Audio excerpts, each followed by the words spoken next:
on a mon 400 $ pour l'instant, 375, là j'ai arrêté à 300 à peu près. Je suis rentré ici et j'essaie de. Je me suis mis en dessous là pour l'instant. Et je vais voir si on va chercher les plus hauts, si on vient rechercher les 6800, en sachant qu'à 6800, il y a pas mal de monde et qu'ici aussi, il y a du monde là qu'on arrête un peu le marché là. Voilà, donc on a ouvert à 30. Allez, si on passe les 92,75, on devrait prendre le tour du succès. Il faudrait qu'il fasse un petit 94, 95, ça serait bien. Voilà, il y va. Donc du coup, je vais remonter mon stop, donc ça s'appelle un stop suiveur qui va suivre tout doucement. Donc je vais essayer de m'assurer mon gain au fur et à mesure. Là, on est à 550 pour l'instant. Et je vais vous expliquer comment ça se passe juste après. Voilà. Alors, pas de pression, pas de souci. Hein. Au pire, on gagne tout ça. Dans le pire des cas, on gagne tout ça. Et puis, si le marché continue à monter, il y va. Moi, ça me va. Voilà, c'est fait. Donc, on a fait notre. Voilà. Je vous remercie beaucoup. À la semaine prochaine. Merci, bonne journée. Voilà. Je vais vous présenter un petit peu comment ça marche. Et puis, si je trouve d'autres opportunités, ben, je vous dirai. Je pense qu'on va peut-être rentrer dans pas longtemps. Attends. Voilà. Alors, je vais vous montrer. Alors.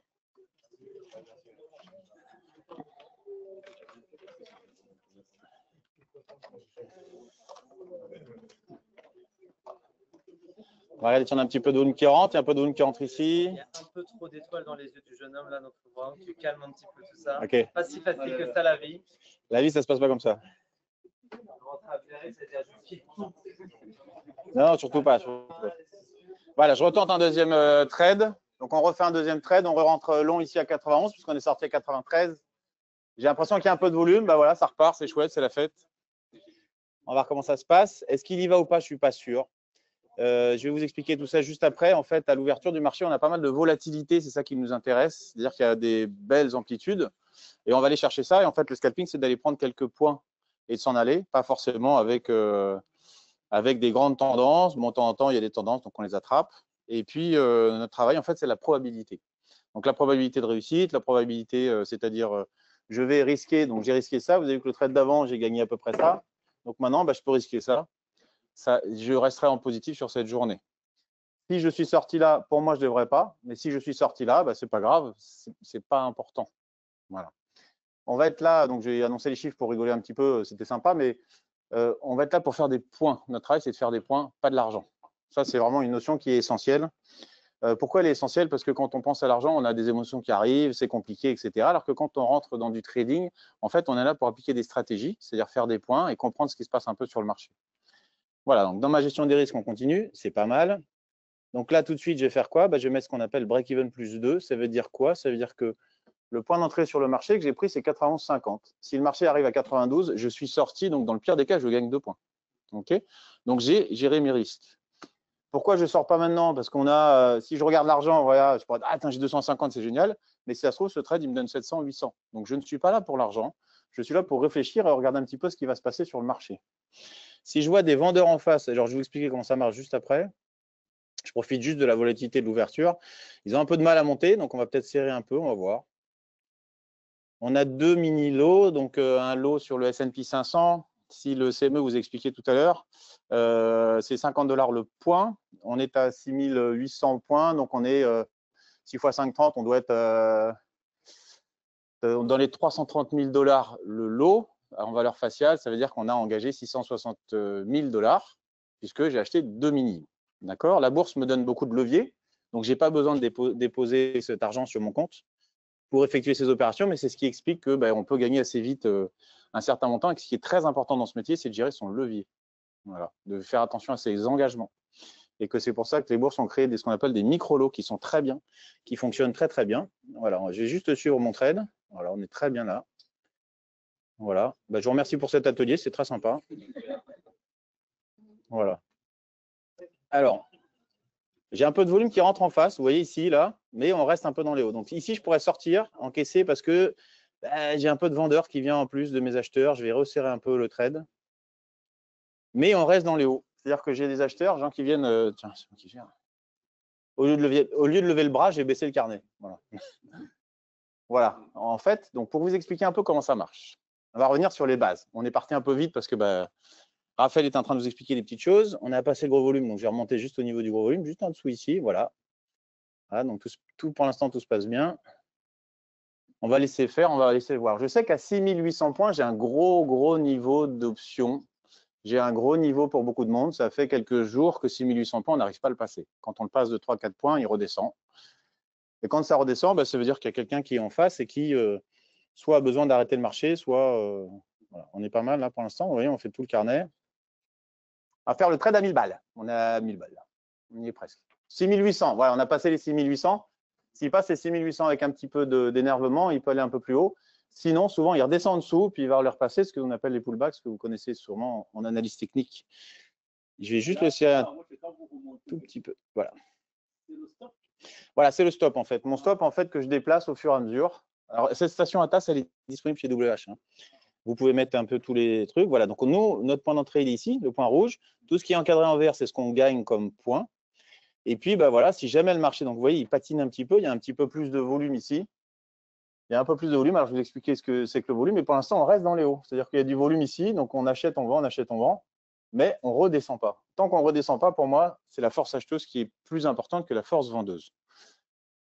Ça passe, donc le 0,150, vous avez vu que 0,150, c'est là où il y a le plus de chiffres. C'est en bleu clair ici. C'est là où il y a le plus de chiffres depuis que j'ai rafraîchi cette colonne. Je vais vous expliquer ce que sont les colonnes.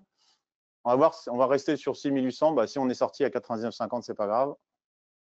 S'il passe, il passe. On va le laisser un peu quand on arrive sur des chiffres ronds, c'est toujours un peu difficile. Alors, on va repartir sur la base. Donc, nous, notre travail, c'est de regarder où sont les acheteurs et les vendeurs. Qu'est-ce qui fait monter la bourse? C'est plus d'acheteurs que de vendeurs. Qu'est-ce qui fait descendre la bourse? C'est plus de vendeurs que d'acheteurs. C'est la base des bases du marché. Et donc, bah, de n'importe quel marché, hein, marché immobilier, etc. Sauf que sur la finance, là, vous voyez, 801, on a du mal à le passer. Donc, on pourrait sortir à 801 et encaisser. C'est ce que j'aurais fait en temps normal. On va rester à 99,50 et puis on va voir si ça passe ou pas. C'est la base de n'importe quel métier, de n'importe quel marché, sauf que bah, chez nous, enfin sur les marchés financiers, c'est des milliers d'opérateurs qui sont là tout le temps. Donc, au lieu de faire de l'immobilier et de vendre un appartement tous les mois, eh ben, on fait des milliers d'opérations toutes les secondes. Donc, sur ce marché, il y a beaucoup d'opérateurs différents. Chacun a son métier. Okay, les marchés américains vont faire 150 milliards de dollars par jour, tout produit confondu. Les 500 plus grosses sociétés de gestion, elles ont 150 000 milliards. Si vous retirez le mot milliard, ça veut dire que d'un côté, il y a 150 sur un marché, et de l'autre côté, il y a 150 000. Donc, si vous comprenez bien, ceux qui ont 150 000, ils vont avoir du mal à venir sur ce petit marché pour placer l'argent qu'on leur a donné et on leur a demandé de gérer. Donc, ils vont essayer de placer cet argent comme ils le peuvent. Là, voilà, vous voyez, 0,1, il était pas mal à sortir. Je pense qu'on va être sorti là. Bon, c'est pas mal quand même. Et donc, en fait, le travail de ces gros opérateurs est différent du nôtre. Nous, vous avez vu, je vais essayer de prendre des petites variations. Voilà, on est sorti. Des petites variations, en fait, des phases d'accélération. Ces phases d'accélération, elles sont provoquées par quoi?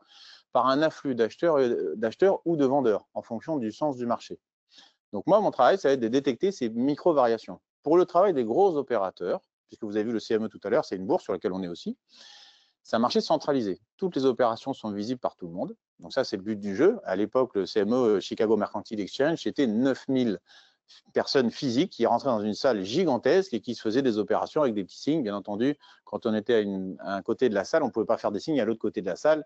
Donc, ils s'arrangeaient entre eux. C'était par confrérie, par copain, par société, etc. Bref, tout ça a été organisé, c'était visible. Maintenant, c'est devenu invisible, c'est-à-dire qu'on ne voit pas la personne qui intervient et ça reste anonyme. Néanmoins, on voit le volume qui est exécuté. Et donc, à nous de tirer une idée de ce qui va se passer sur le marché et c'est ce volume exécuté qui va nous parler. Donc, la base de ce marché, ce sont des gros opérateurs qui, quand ils veulent intervenir, je m'appelle, alors je ne sais pas si vous connaissez BlackRock, commence à être un peu connu en France. Pourtant, c'est la plus grosse société de gestion au monde. Vanguard, Fidelity, vous devez connaître. Les deux grandes françaises, c'est Amundi et Natixis. Quand elles arrivent sur le marché, alors bien sûr, elles ont un certain nombre de milliards, puisque BlackRock a dû passer les 12 000 milliards ou 13 000 milliards sous gestion. Ce n'est pas eux, hein, c'est l'argent qu'on leur a prêté pour gérer. Quand ils vont aller sur le marché, ils vont avoir besoin de passer leurs ordres. Ces ordres vont être exécutés par des courtiers. Le courtier, lui, son travail, c'est d'essayer d'avoir un prix juste pour son client, tout simplement. Pour avoir un prix juste, qu'est-ce qu'il va devoir faire? Il va devoir effectuer l'ordre de son client, mais il va devoir calculer et essayer d'avoir, ouais, c'est dommage, on est sorti, mais c'est comme ça. Vous voyez qu'en fait, le marché, quand il monte, il va monter par vague. OK? Pourquoi il va monter par vague? Parce que si je dois acheter pour le compte d'un client et que j'achète tout le temps et que je fais monter le marché comme ça parce que j'ai beaucoup plus d'argent que les autres temporairement, eh ben, le prix d'achat moyen va être mauvais. Et mon client ne reviendra pas chez moi. Parce que mon client, il a peut-être appelé 2-3 autres courtiers. Il y a 362 courtiers sur le CME. Il a peut-être appelé 2 ou 3 autres courtiers pour passer des tailles identiques. Et il va regarder à la fin de son rapport qui lui a acheté le meilleur, au meilleur prix. C'est une bagarre de prix. Pourquoi? Parce que les sociétés de gestion, elles ont besoin d'avoir de la performance pour avoir de la collecte. Cette collecte, elle va être guidée par la performance qu'ils vont faire sur les années passées. C'est ce que vous faites aussi quand vous allez placer votre argent. Vous voulez savoir, le fonds de gestion, sur les 3 dernières années ou 5 dernières années, ce qu'il a fait. Les premiers ont le plus de collecte et les derniers ont le moins de collecte. Une société de gestion, elle va prendre entre 1 et 1,5% de 1 et 2% de frais de gestion. Ça veut dire que moi, j'ai mon ancien patron qui est le PDG de Moneta. Moneta, c'est une, entre guillemets, petite société de gestion. Ils ont 5 milliards sous gestion. Vous voyez que 12 000 milliards contre 5, c'est petit. Donc, ça veut dire que tous les ans, ils ont, si on retire la TVA et le reste, ils ont au moins 1% de ces 5 milliards, c'est-à-dire 50 millions d'euros qui tombent sur leur compte en banque, puisque ce sont les frais de gestion. Maintenant, leur fonds de gestion, ils ne vont pas faire 1% par an, ils vont faire 10, 15, 20%. Ils vont avoir une bonne gestion. Les sociétés de gestion et les gestionnaires, c'est comme le football, c'est-à-dire qu'il y a des stars qui vont toucher des années de salaire par an. Et donc, ces années de salaire, quand vous avez un salaire qui fait 200 ou 500 000 euros par an et vous touchez 5 millions ou 10 millions de bonus, c'est parce que vous avez ramené beaucoup d'argent dans votre entreprise. Ça, c'est de la gestion de portefeuille. Ces gestionnaires, ils ont besoin d'avoir tout le temps cette performance. Donc, on revient sur le fonctionnement du marché.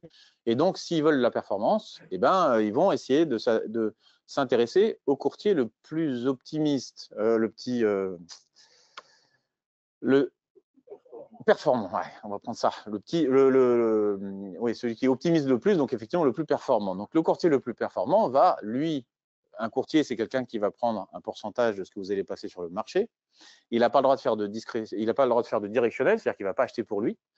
Tout ça pour éviter, parce qu'au fur et à mesure des crises et des histoires, on a mis de plus en plus de barrières légales, etc., pour éviter que, comme ce qui se passait avant au Palais Brongniart et à Wall Street, quand le gars avec sa petite veste verte de Indo-Suez arrivait pour acheter, on savait tous qu'il avait des grosses tailles, donc on achetait en même temps que lui.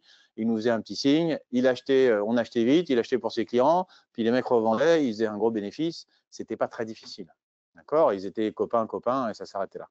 C'est comme ça que ça se passait, ce qu'on appelait les Golden Boys, entre guillemets. Ah, c'est dommage, on n'a pas la troisième vague. Donc voilà, pour le principe.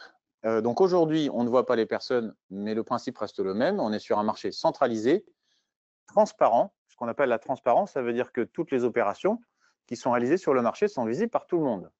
Quand vous regardez les carnets ici, donc ici, vous avez le S&P 500. Est-ce que tout le monde connaît ou sait comment fonctionne un indice? Est-ce qu'il y a un indice? Surtout, vous n'hésitez pas à poser la question. Si vous ne savez pas, il n'y a pas de honte. Qu'est-ce qu'un indice? Voilà. Si c'est bon pour vous. Donc ici, si ce n'est pas bon, dites-moi. Hein. Vous pouvez un indice, le S&P 500. Donc S&P 500, ce sont les 500 plus grosses sociétés américaines qu'on va prendre ensemble. On va mettre un petit ratio dedans et on va faire une moyenne mathématique. Cette moyenne, elle est tout le temps traduite en points, jamais en euros ou en dollars. D'accord? Le CAC 40, c'est en points, le S&P 500, c'est en points, etc. La bourse décide de la valeur d'un point. Sur le S&P 500, un point égale à 50 $. Un point, c'est quoi? Je vais de 6801 à 6802. Ici, je fais un point. Le S&P 500, lui, il est coté par quart de point, donc ça fait 12,50 $, ce qu'on appelle le tick, c'est-à-dire la petite variation ici, entre une case et une autre, c'est ce qu'on appelle un tick. Sur le Forex, ça s'appelle un pips. Je vous écoute. Oui, s'il vous plaît. Oui, j'ai voulu savoir avec quelle fréquence on révise les sociétés qui rentrent dans le S&P 500. C'est une bonne question. Je crois que le CAC 40, c'est tous les 6 mois. Oui. Le S&P 500, j'en ai aucune idée. Comme je traite le S&P 500, c'est la raison pour laquelle je pose la question à son. Oui, vous avez raison. Maintenant, la révision des indices, c'est souvent fait par le bas. Ça a de l'importance. Si vous faites des actions, oui. Ouais. Quand il y a un secteur qui flanche, un secteur qui. Bon, quand est-ce que donc le secteur qui marche bien? Ouais, je comprends ce que vous voulez dire. Quand est-ce que les sociétés correspondantes rentrent dans le S&P 500? Alors, je n'ai pas la réponse sur quand est-ce qu'on va réviser ces chiffres-là, Maintenant, on ne sort jamais une société qui est très importante. On sort tout le temps les petites qui pèsent beaucoup moins. Voilà. Et en fait, le S&P 500, je vais vous montrer ce que c'est qu'un indice.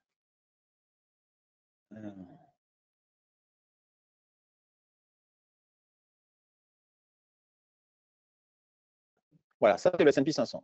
Donc le S&P 500, c'est quoi? Ce sont des actions. Voilà, c'est la composition du S&P 500. Plus le carré est gros en termes de taille, plus la valorisation de la société est importante. D'accord? Quand les carrés sont verts, c'est que l'action est en train de monter. Quand ils sont rouges, c'est qu'elle est en train de baisser. C'est rangé par semi-conducteurs, technologie, etc. Donc par secteur d'activité, les bancaires, etc., etc. Ça, c'est la composition complète du S&P 500. Donc c'est la moyenne mathématique que vous avez vue sur le carnet. C'est ça, cette moyenne mathématique. Donc un indice, c'est ça, c'est un ensemble d'actions. On va en faire une moyenne mathématique et du coup, on va en calculer cette moyenne. Si la bourse me dit que le S&P 500 vaut,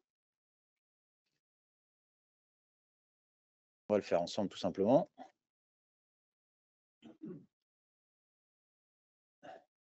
Voilà, il est à 6800, donc on est à 6800 points, multiplié par 50. Un contrat futur sur le S&P 500, la valeur faciale d'un contrat futur, c'est 340 000 $. C'est-à-dire que si je dois acheter les 500 actions du S&P 500, si je ne veux pas faire de levier, je dois mettre 340 000 $ sur mon compte. Okay, bon, vous avez les 500 plus grosses, voilà, il y en a qui ont certaines valorisations, etc. etc. Donc c'est la valeur du produit qu'on va traiter nous. D'accord, mais c'est la valeur nominale. Nous, ce qu'on va faire, c'est qu'on va prendre du levier. Donc, on va prendre des toutes petites variations. Pourquoi est-ce qu'on peut prendre des petites variations? C'est-à-dire utiliser beaucoup moins d'argent que 340 000 $, tout simplement parce que les bourses sont des sociétés privées qui ont besoin de gagner de l'argent. Et comment elles vont gagner de l'argent? Elles ont plein de façons différentes. Elles vont vous vendre des flux, elles vont mettre des serveurs pour l'arbitrage, etc. Et elles vont aussi prendre des frais de courtage. Si elles vous obligent à mettre 340 000 $ sur votre compte pour traiter un contrat, il n'y aura pas beaucoup d'échanges. Si vous avez le droit, et donc sur ces marchés-là, la bourse va donner les règles en bas, le courtier ne peut pas aller en dessous, mais il peut aller au-dessus, ce qu'on appelle un déposite. Si je veux traiter le S&P 500 dans la journée, j'ouvre le matin, je ferme avant la clôture, j'ai besoin de 500 $. Donc vous comprenez que j'utilise 500 $ pour me servir de 340 000. C'est un levier très important. C'est pour ça qu'il faut adapter son levier en fonction du produit. C'est pour ça aussi que les bourses, puisqu'elles n'avaient rien fait pour l'instant, ont lancé ce qu'on appelle des micro-contrats. Et donc, un contrat est divisé par 10. Donc, un micro-contrat, ça vaut 34 000 $ et plus de 340 000 $. Donc, sa variation va bouger un petit peu moins vite. Okay, donc, on revient un petit peu sur le principe de l'indice. On va calculer cette moyenne et c'est ça, en fait, qu'on va surveiller. Pourquoi on travaille sur les indices, nous? Parce qu'en fait, on n'a pas de risque d'action. Si Volkswagen a un problème de pollution, c'est moins 20% dans la journée. Si il y a 2-3 actions là, qui ont eu quelques soucis sur les annonces de résultats, elles peuvent faire des 15 ou 20%. L'indice, lui, il ne va pas perdre autant. Il ne va pas bouger aussi vite. BMW, Ferrari, voilà, on en a parlé ce matin. Ferrari a annoncé des résultats moins bons que prévu. Je crois qu'ils ont perdu 5% à l'ouverture, etc. Bon, c'est pas grave, hein. Mais on n'a pas ce risque-là. Et du coup, qu'est-ce qu'on va faire? En fait, on va travailler sur des indices parce que les indices, eux, vont nous apporter cette sécurité, entre guillemets, de ne pas avoir de mauvaises surprises. Néanmoins, ils vont bouger assez vite. C'est pour ça que, enfin, assez vite, ils vont bouger d'une façon relative. Et c'est cette façon relative que nous, on va aller analyser. Pourquoi est-ce qu'on a des carnets d'ordre? Alors, je vais essayer d'être je vais essayer de vous simplifier tout ça. On va retirer ça.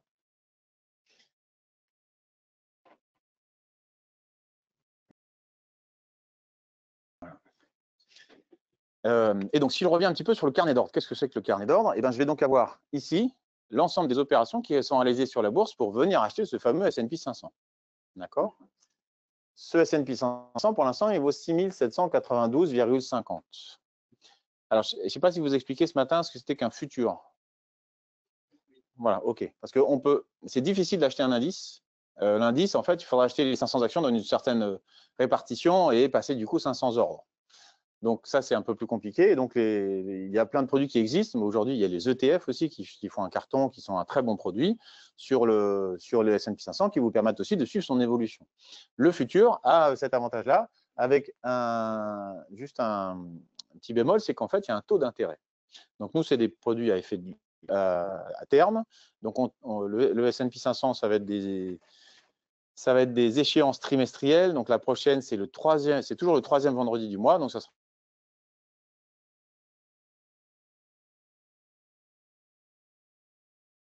le Z, donc le troisième vendredi du mois de décembre. Voilà. C'est pour ça que nous, on va traiter, vous voyez, là où c'est ES, le nom du produit, il est là-haut. Là. Je ne sais pas si vous le voyez. Z, c'est décembre et 5, c'est 2025.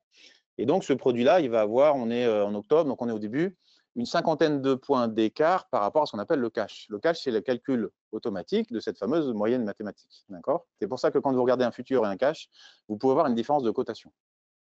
Et plus on s'approche du jour de l'échéance, et plus cette différence s'amoindrit, parce que le principe, c'est que si j'achète aujourd'hui un contrat S&P 500 et que je le garde, ben le troisième vendredi du mois de décembre, on me livre les 500 actions dans un ordre donné. Il faut que j'ai mes 340 000 $ sur mon compte. C'est ça le principe, en fait.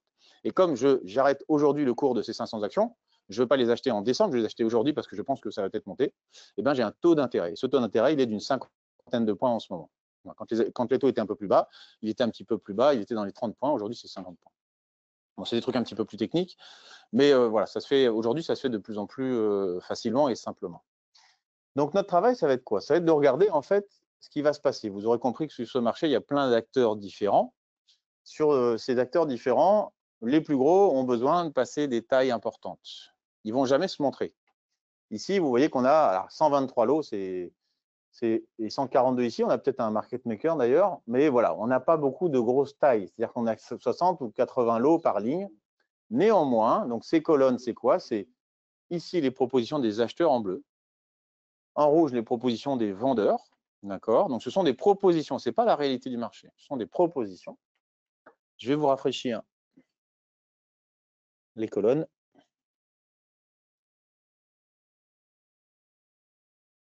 Voilà. On va essayer de faire ça. Bon, ça va un peu vite. Ici, ce sont les ordres à l'achat. Ici, ce sont les ordres à la vente. Et ça, c'est le total. Achat plus vente. OK? Donc, je n'ai pas le temps de regarder, d'analyser, de me dire est-ce qu'il y a plus d'acheteurs ou de vendeurs. Et ça ne va pas m'intéresser. Dans ce type de marché-là, je vais vous montrer des carnets qu'on appelle un peu plus lourds, les carnets de la dette américaine, par exemple. Je vous montrerai aussi les carnets du Nasdaq. Vous allez voir qu'en fait, quand on regarde un carnet, on va essayer de deviner ce qui se passe. Pour savoir ce qui se passe, vous voyez qu'on a eu 1000 lots depuis que j'ai rafraîchi, alors qu'on n'en propose que 50. Donc, en fait, il y a quelqu'un qui nous ment. Qui nous ment, pourquoi? Parce qu'en fait, il y a un vendeur qui est plus important ici, mais qui ne veut pas se montrer. Imaginons que, bon, c'est un exemple que j'aime bien, mais qui parle assez simplement. Vous vendez un appartement à Paris, 250 000 €, voilà, un petit 2 pièces bien positionné, c'est à peu près son prix. Mettez en vente, et au bout d'un quart d'heure, une demi-heure, vous avez 30 appels avec 30 propositions fermes. Est-ce que vous vous rappelez celui qui est le plus sympa et vous allez boire un coup avec lui et vous dites OK, ou est-ce que vous allez monter votre prix? Vous allez monter votre prix parce que vous avez un nombre d'acheteurs important. OK? En tout cas, c'est ce que je ferai moi. Donc, qu'est-ce qui se passe? Si jamais j'ai un acheteur qui met 1000 lots ici, tous les vendeurs vont savoir qu'il y a quelqu'un qui a besoin de prendre 1000 lots, et donc tous les vendeurs vont s'en aller. Si je sais que j'ai un gros acheteur, si moi j'ai plein d'acheteurs et que je vends mon appartement, je vais monter mon prix. Donc tout le monde va monter son prix. Donc tout ça pour vous expliquer qu'ils ne peuvent pas se montrer. C'est un jeu du chat et de la souris. C'est un jeu de cache-cache. Ce jeu-là, pour passer ces tailles, on va utiliser ce qu'on appelle un ordre iceberg, c'est-à-dire que si je dois acheter 1000 lots, je vais faire 1000 divisé par 50 et ça va me permettre d'avoir des petites tailles, par exemple. Okay? Donc, je vais avoir plein d'exécutions. Donc, c'est pour ça que quand je regarde ces prix-là, ça bouge dans tous les sens, mais ça ne m'intéresse pas. Moi, ce qui va m'intéresser, c'est la relation toute simple. Acheteur-vendeur, quelle est la loi du marché? Le marché monte s'il y a des acheteurs et il descend s'il y a des vendeurs. Qu'est-ce qui va m'intéresser? Ce sont ces trois colonnes-là. Pourquoi? Parce que là, ce sont des entre guillemets menteurs. En fait, ce n'est pas la réalité du marché, tout le monde se cache. Par contre, ici, on ne peut pas se cacher. Comme on est sur un marché centralisé et que toutes les opérations sont visibles par tout le monde, les deux règles qui nous intéressent, c'est toutes les opérations sont visibles par tout le monde, et la deuxième, c'est premier arrivé, premier servi. Si j'appuie sur le doigt sur la souris et que je me retrouve à l'achat à 90 et je suis le premier, et que derrière, il y a la BNP qui arrive avec 1000 lots, ils sont obligés d'attendre que je sois exécuté pour être exécuté. Il n'y a pas de passe-droit. D'accord? Donc, cette transparence et cet ordre d'arrivée m'intéressent. L'ordre d'arrivée sera un peu plus intéressant sur des carnets un peu plus lourds. Sur des carnets, moi, je dirais que c'est un milieu, la S&P, c'est un milieu. Il bouge bien, mais pas trop. Je vais vous montrer pourquoi, ce qu'on appelle un marché qui bouge plus. Et après, c'est comme tout dans la vie, c'est-à-dire comme la conduite automobile et tout ça, on commence par aller doucement, puis on s'habitue, puis après ça, on augmente tranquillement le rythme. Donc, je vais regarder ici le volume global, le volume total qui est exécuté. Parce que le vrai morceau du marché, il est là. Qu'est-ce qu'on a réellement fait? Ici, dans cette colonne-là, c'est exactement la même que celle-ci, sauf que ça, c'est ce qu'on appelle le Globex. Vous avez vu que le futur, il est ouvert de minuit à 23 h, alors que le marché cash, lui, est ouvert de 15h30 à 22 h. Donc, de minuit à 15h30, on a le marché asiatique jusqu'à 8 h du matin. De 8 h à 14 h, on a le marché européen qui va guider un petit peu cet indice qui n'a pas ces 500 actions qui sont cotées. Donc, il faut bien qu'il vive avec quelque chose. Donc, il va se coller sur un autre indice. Il va être corrélé aux indices d'abord asiatiques puis aux indices européens. Et puis après ça, il va commencer à faire sa propre vie, sachant qu'il y a plus de 70 ou 75% de la capitalisation mondiale qui est juste là. D'accord? Donc là, je vous ai montré les stats. Nvidia, Apple. Nvidia va bientôt ou va peut-être passer les 5 000 milliards de capitalisation boursière, c'est-à-dire un PIB, si je ne dis pas de bêtises, de la France plus un autre pays, plus l'Espagne, un truc comme ça. Bref, sur une seule société. Mais il est de se dire, tiens, qu'est-ce qui est en train de se passer sur le marché? Parce que pour savoir si je vais acheter ou si je vais vendre, donc vous êtes tous, vous connaissez tous les shorts, la vente à découvert, c'est bon pour vous? Ouais. Alors la vente à découvert, en fait, c'est gagner de l'argent quand le marché descend. Alors comment ça se passe? Je vais vous donner un exemple. En fait, c'est ce qu'on appelle du pré-emprunt de titre. Donc, je vais vouloir aller sur le marché en vendant un produit que je ne possède pas. C'est une donnée qui est un petit peu plus compliquée. Nous, on arrive à… Voilà, c'est ce qui est souvent le plus difficile à comprendre pour les gens. C'est que je vais vendre un produit qu'on va me prêter. Je vais aller vendre ce produit. Le marché va descendre, tant mieux. Il va monter, tant pis, parce que je vais viser la baisse. Si jamais le marché descend, je vais racheter ce produit et je vais le remettre et je vais le rendre à son propriétaire. Je vais vous donner un exemple. On va imaginer que ici, on est une bourse. Voilà, tous ensemble, tous réunis, on est la bourse du Coca Zéro. Et tout le monde veut cette bouteille de Coca Zéro. Alors, il y en a plein. Donc, elle vaut 2 €. Donc, chacun va l'acheter. Donc, il y a un certain nombre de Coca qui sont en circulation. Et donc, voilà, toi, pour commencer, tu dis, tiens, 2 €, c'est pas cher, j'en achète 2. Voilà, et puis ton voisin, il dit, tiens, je vais en acheter aussi. Sauf qu'il n'est plus à 2 parce que, comme il y en a 2 qui sont déjà vendus, et, le prochain vendeur, donc les vendeurs à gauche, les acheteurs à droite. Donc, les acheteurs vont commencer à vendre, les vendeurs vont voir qu'il y a des acheteurs parce que le prix va commencer à monter. Donc, 2,50 €, 2,80 €, 3 €, 3,20 €, 3,40 €. Et donc, 3,50 €, donc monsieur au bout, il achète 3,50 € le Coca à un vendeur qui va être en face, qui lui aura vendu 3,50 €. D'accord? Donc, les acheteurs sont là, les vendeurs sont là. Qu'est-ce qui se passe? Eh bien, les gens qui sont dans le fond, ils se disent, tiens, 3,50 € cette bouteille-là, c'est un petit peu cher. Dans mon scénario, c'est un peu cher. Je pense que le prix va descendre. Donc, je vais demander, donc moi, je vais faire le rôle du courtier. Je vais demander, donc madame, par exemple, va me demander, parce que je suis son courtier, elle va me dire, prête-moi une bouteille de Coca, je vais aller la vendre sur le marché. Donc, je lui prête une bouteille de Coca, bien entendu, je suis là pour travailler, donc en fait, c'est de la location. Et donc, cette personne va payer, par exemple, 1 centime d'euro par jour de détention. Et donc, madame va aller vendre une bouteille de Coca à un acheteur à 3,50 €. Donc, elle a vendu une bouteille de Coca qui ne lui appartient pas. Elle est à moi, cette bouteille. Et moi, je la laisse faire parce que c'est moi qui passe l'ordre, parce que je suis son courtier. 2 jours après, plus personne n'est intéressé par le Coca. Le Coca commence à descendre, 3,40 €, 3,20 €, 3, etc. Et on retrouve sur nos 2,50 € au bout de 4 jours, allez, ou 5 jours, au bout de 5 jours. On retourne sur nos 2 €. Madame l'a vendu 3,50 €. Les acheteurs sont ici, les vendeurs sont là. Donc, il y en a un qui vend la bouteille à 2 €, qui le montre à tout le monde, puisque c'est un carnet d'ordre. Donc là, tout le monde montre ses opérations. On ne sait pas qui c'est. Mais tout le monde dit, tiens, moi, je veux acheter à 6 790 et moi, je veux vendre à 6 793. D'accord? C'est ça le principe. Et donc, madame, qu'est-ce qu'elle fait? Elle doit racheter une bouteille, puisqu'elle a vendu une bouteille qui m'appartient. Donc, elle va racheter une bouteille à un vendeur. Elle va l'acheter 2,50 €. On va dire 2,50 €, c'est bien. Elle a vendu 3,50 €, elle l'a racheté 2,50 €. Quand elle va l'acheter, elle va me la rendre, puisque c'est moi qui passe les ordres. Donc, je récupère tout de suite la marchandise.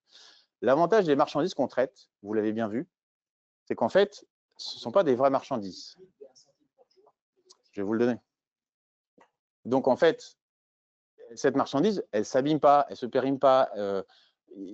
elle n'existe pas en fait. C'est pas qu'elle n'existe pas, c'est que juste c'est une ligne de code. Donc on n'a pas de problème de transport, on n'a pas de problème de douane, on n'a pas de problème de taxes, etc., etc. Les taxes, elles viennent après. Et donc madame, elle va racheter la bouteille que je lui ai prêtée, elle la rachète à un vendeur. Au moment où elle la rachète, moi je la récupère. Elle l'a détenue pendant 5 jours. Donc je vais prendre 5 centimes, puisqu'on avait dit 1 centime par jour. Je vais donc gagner 5 centimes sur la bouteille que j'ai prêtée à madame. Sur 5 jours, moi, ça me convient. Sur un produit qui vaut 2,50, je gagne 5 centimes, c'est une bonne marge. Okay, qu'elle ait gagné ou perdu, ce n'est pas mon problème. C'est son problème. Après, je suis son courtier, donc je vérifie que quand elle ne perde pas trop ou qu'elle ait assez d'argent sur son compte pour pouvoir couvrir les pertes. Ça, c'est mon travail en tant que courtier. Mais la vente à découverte, c'est ça, c'est-à-dire que madame a vendu une bouteille de coca à 3,50 € parce que les gens voulaient acheter à 3,50 €, mais elle estimait que ça ne valait pas à ce prix-là. Quand le marché est descendu, elle l'a racheté cette bouteille, donc elle me l'a rendue. Et donc, elle a gagné 1 € moins les 5 centimes qui m'appartiennent, donc 95 centimes. C'est comme ça qu'on va vendre une marchandise qui ne vous appartient pas parce que c'est du prêt emprunt de titre. Donc, on va vous le prêter. Voilà, je vous félicite pour votre opération. Et donc, tous les jours, quand vous avez ce qu'on appelle les statements, en fait, quand vous recevez les statements, c'est-à-dire le relevé de votre compte, eh ben, vous regardez bien les lignes et il y a une ligne qui est marquée emprunt. La même chose, c'est le même taux que quand vous achetez, parce que si je vais acheter, là j'ai acheté 2 contrats, mais je n'ai pas 650 000 € sur mon compte. Je n'ai pas besoin de les avoir. Donc quand j'ai acheté ces 2 contrats, qui ont une valeur faciale de 680 000, et ben en fait, on m'a prêté ces deux contrats. J'ai acheté, j'ai fait ma plus-value, je les ai rendus. Et le lendemain, eh ben, je vais voir ma plus-value moins hop, la marge du courtier. Et le courtier, comme il a des milliers de clients, eh bien, en fait, il va vendre, il va avoir un taux d'intérêt. C'est exactement comme un crédit consommateur où on a des taux à 4-5% et il va vous facturer ça 15% annualisé. Mais 15% annualisé, ça va revenir à 0,015, 0,020%, c'est-à-dire que c'est quasiment 1 $ pour vous. Sauf que lui, comme il a énormément de clients et que les clients gardent les positions, eh ben, ça lui fait énormément d'argent à la fin de l'année. Oui, dans l'opération de prêt, le courtier donc prête. Mais d'où vient le produit chez le courtier? Parce qu'il faut qu'il y ait un stock alors de... Non, non, il le prend sur le marché. Et il vous le prête en fait. Ben, il faut qu'il y ait de la liquidité. Donc sur la S&P 500, il y a de la liquidité, il n'y a pas de souci. Après ça, lui, il va prêter, il va prendre un produit qu'il va vous prêter. Et le jour où vous lui rendez, ben, à ce moment-là, il va le remettre. Non, il ne l'achète pas. Il le sous-loue, si vous voulez. C'est du prêt emprunt de titre. Donc il a. Après ça, on peut demander à Raphaël si eux, ils ont un stock, mais en général, les courtiers n'ont pas de stock. En fait, ils vont faire une plus-value sur. Voilà. Ils vont l'emprunter à la bourse. Parce qu'en fait, la bourse, le fonctionnement, c'est la bourse parle aux courtiers et uniquement aux courtiers, et les courtiers parlent à leurs clients. Donc la bourse ne parle jamais aux clients. Elle parle aux courtiers, c'est le courtier qui porte la responsabilité. Typiquement, si jamais vous avez un problème sur les marchés, si vous perdez plus que ce que vous avez sur votre compte, le courtier va payer pour vous, la bourse, et après, il ira chercher chez vous l'argent. Mais la bourse, elle a touché son argent. Et sinon, le courtier, il perd sa licence. En fait, c'est pas le courtier qui prête, c'est la bourse. Il va chercher sur la bourse la marchandise qu'il va vous prêter. Exactement.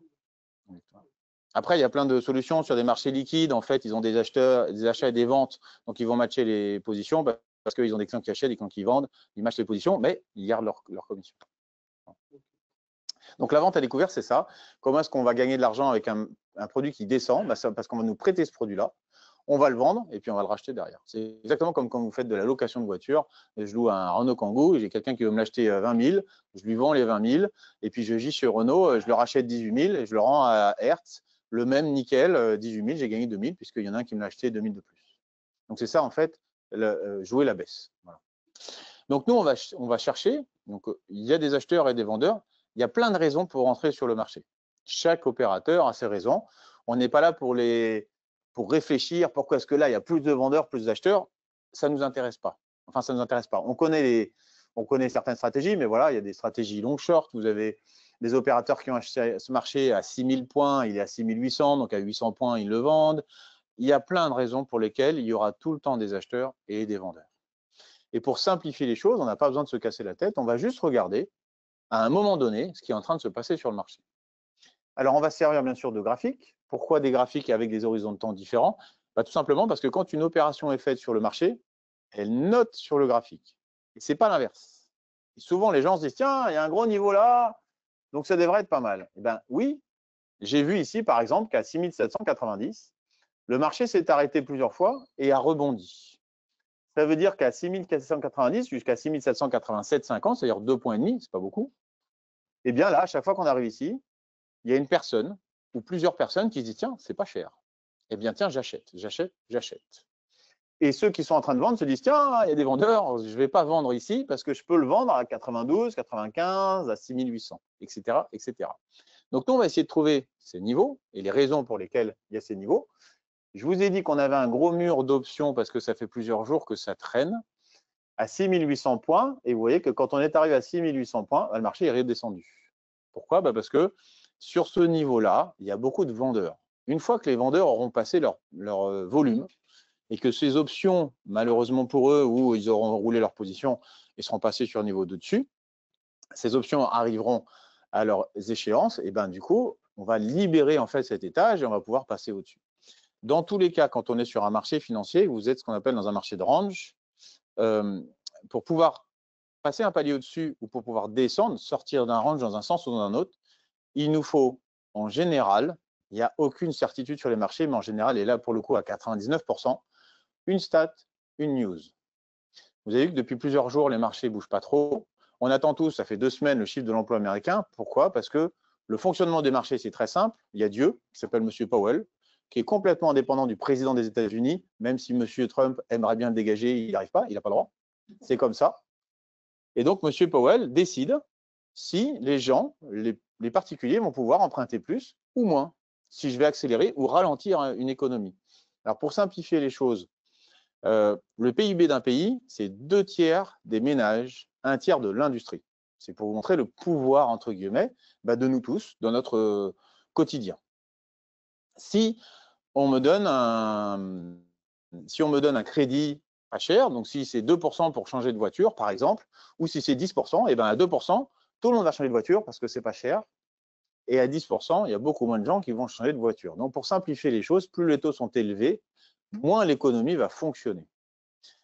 Il y a des paramètres en plus, c'est qu'une banque centrale, elle a 2 éléments sur lesquels elle doit jouer ou les 2 éléments sur lesquels qu'elle va surveiller. Le premier, c'est ce qu'on appelle l'inflation. Alors là, sur les 2 dernières années, on est passé en hyperinflation, c'est assez rare. On a eu presque du 10% il y a 2 ans au mois d'août. En Europe, ça veut dire quoi? Ça veut dire que quand j'arrive à la caisse, je vais payer 10% d'une année sur l'autre, mais ça veut dire aussi qu'il y a toute une partie de la population, puisqu'on est sur une pyramide, tout simplement, le plus gros de la population est en bas, il y a une partie de la population qui va devoir faire un choix entre manger et se loger. Et qu'est-ce que ça va provoquer? Des soulèvements. Donc vous avez vu il y a 2 ans, je ne sais plus s'il y a 1 an ou 2 ans, la France, typiquement, a monté 2 fois dans l'année le SMIC et 2 fois dans l'année le RSA. Et pas de 1%, mais de 4%. Pourquoi? Parce qu'en fait, le travail d'une banque centrale, c'est à la fois de gérer l'emploi, mais de gérer aussi les populations. Si tout le monde vit et ça se passe bien, il n'y a pas de problème.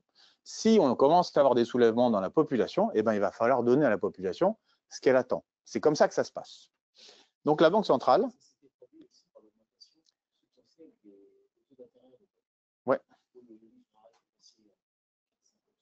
Ouais, pour redonner un petit peu d'épargne. Les gilets jaunes, tout simplement. À un moment, premier quinquennat de Macron, il arrive, il commence à réduire un peu les APL, il réduit plein de choses parce qu'il essaie de gérer l'État comme une entreprise, sauf que ça passe pas et que quand on commence à avoir des gens autour de nous qui ont moins d'APL, qui ne peuvent plus vivre et qui doivent choisir entre les deux, ils vont dans la rue. C'est normal en fait. Voilà. Donc, pour revenir sur le travail d'une banque centrale, elle doit gérer l'inflation parce qu'il faut qu'il y ait de l'inflation, 1,5 à 2%, mais pas trop. Et elle doit gérer le chômage aussi. Et il faut à la fois gérer le chômage, c'est-à-dire donner de l'emploi à beaucoup de personnes, mais il ne faut pas arriver dans le plein emploi.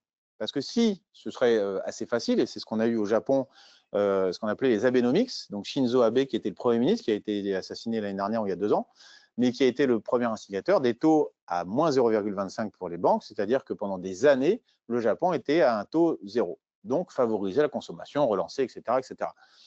Ça a marché, ça n'a pas marché, c'est une façon de voir l'économie.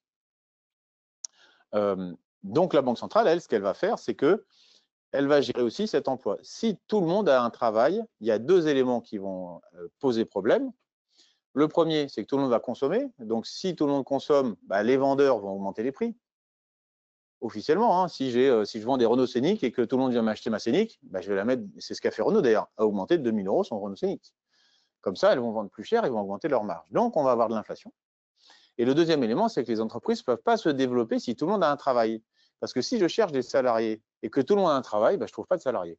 En 2000, par exemple, un développeur informatique, ça coûtait 80 000 € l'année.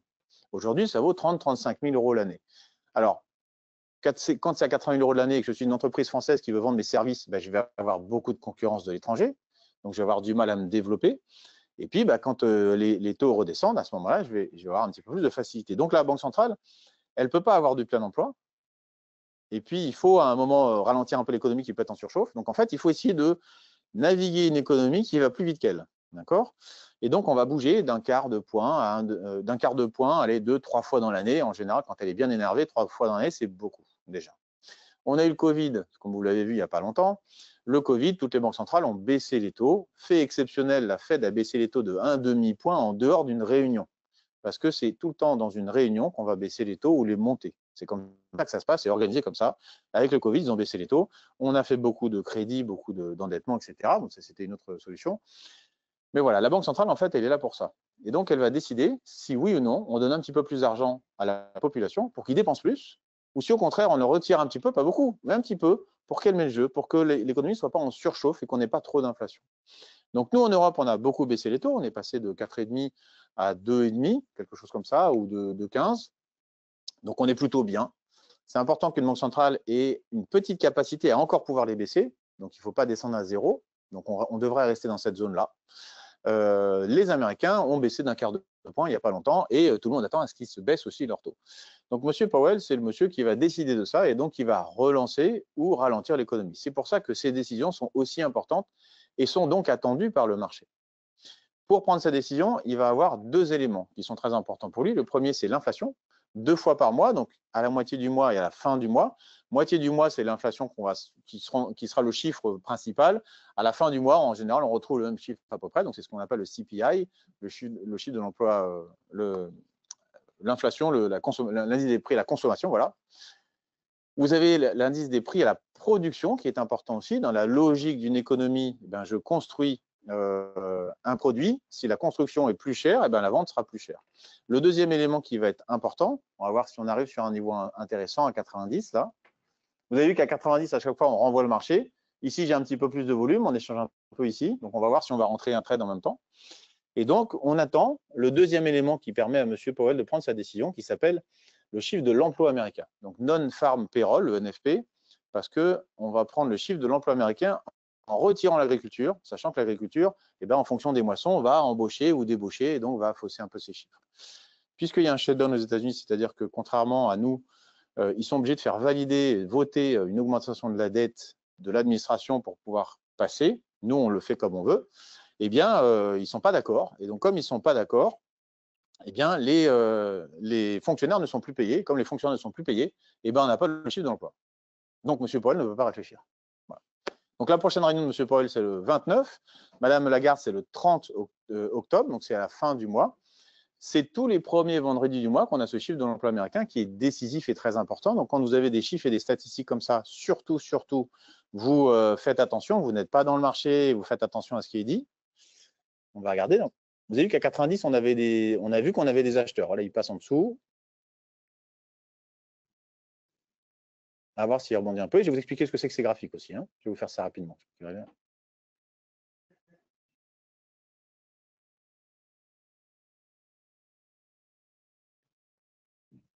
Le ciel, on est toujours à 92. En fait, oui, c'est moi qui l'ai rafraîchi. C'est quand je rafraîchis la colonne, le POC du jour sur le Globex, il est ici. Voilà, et je vais réfléchir. Et en fait, pourquoi je rafraîchis ici? Parce que je vais essayer de voir un petit peu l'endroit dans l'instant où j'ai un petit peu plus de volume qui rentre que le reste. Vous avez vu qu'ici, quand on arrive sur les 86, donc moi, mon travail, c'est un travail de chiffres, de mémoire des chiffres. Quand je suis arrivé sur 86, on a eu plus de volume tout d'un coup et on est remonté. 86, 87, un peu plus de volume. Le marché est en train de descendre, mais il ne veut pas descendre en dessous. Qu'est-ce qui fait qu'il ne va pas en dessous? S'il descend, c'est qu'il y a un vendeur. Qu'est-ce qu'il va faire qu'il ne va pas en dessous? C'est qu'il y a une vague d'acheteurs qui viennent. Pourquoi?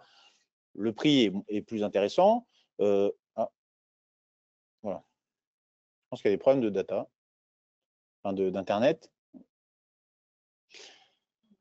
Le prix est plus intéressant et donc plus on descend, plus. C'est pour ça que vous avez un marché. Ce qui est important aussi, c'est que vous connaissiez un petit peu les bornes du marché, mais on va voir ça juste après. Le marché, il est borné. S'il y en a qui font du market profile, vous avez déjà vu ces graphiques comme ça allongés, je trouve que c'est plutôt intéressant. Ce market profile, il va vous montrer à peu près l'écart type d'une journée. On va passer en daily. Je vais juste voir si on ne fait pas un petit trade. Parce qu'on est là pour ça. Voilà. On va essayer de passer de l'eau ici. Et on va voir s'il me prend. Il ne m'a pas pris. Voilà, il m'a pris ici. 1, 2, 3, 4. Voilà. Et je vais essayer de sortir. Donc voilà, ce que j'essaie de faire ici, j'ai un marché qui descend, donc je suis un peu plus contre tendance. J'ai acheté 86, j'aurais voulu acheter 85, 50 parce que j'ai un peu plus de volume ici. Et je vais essayer de faire 86, 87. Alors, on va me dire 86, 87, ça ne fait pas beaucoup. Puis on est sorti à 84, 50 parce que c'est le plus bas où on est allé. Voilà, ça ne fait pas beaucoup, mais en fait, ça fait 100 $.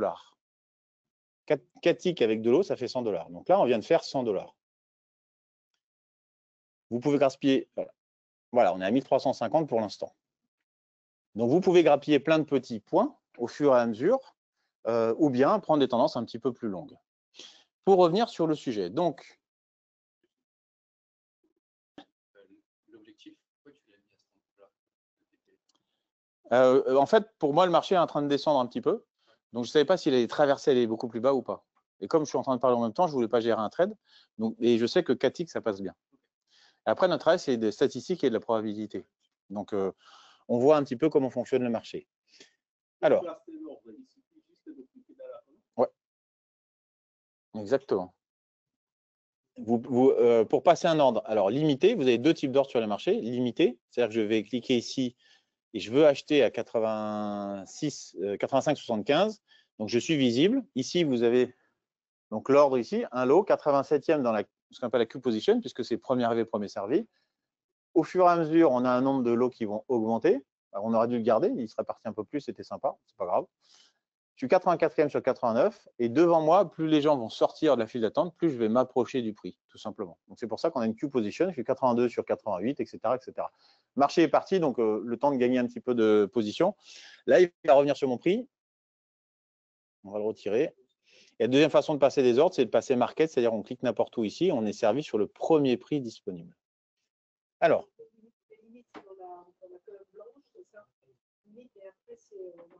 en fait, pour passer limite, le principe du marché, c'est le premier acheteur ici, le premier vendeur est ici. Si je veux rentrer sur ce marché, j'ai 2 solutions. Soit je maîtrise le prix, soit je maîtrise la quantité. Je ne peux pas faire les deux. Donc, en bourse, il n'y a que 2 types d'ordres. Il y a plein de composantes autour, un stop, etc. Mais il y a 2 types d'ordres. C'est l'ordre limite. Je veux rentrer à ce prix-là, donc je clique ici. Je ne serai pas servi pour l'instant. Si le marché ne vient pas sur mon prix, je ne suis pas dans le marché. Donc, je maîtrise le prix auquel je veux rentrer, mais si ça se trouve, je ne rentrerai pas. Deuxième solution, je veux absolument cette marchandise, peu importe le prix. Donc, je vais l'acheter au-dessus du premier acheteur, qui est ici. Donc, je vais payer plus cher. La seule solution de passer avant les autres, c'est de payer plus cher. Souvent comme ça dans la vie. Payer plus cher, mais passer avant les autres.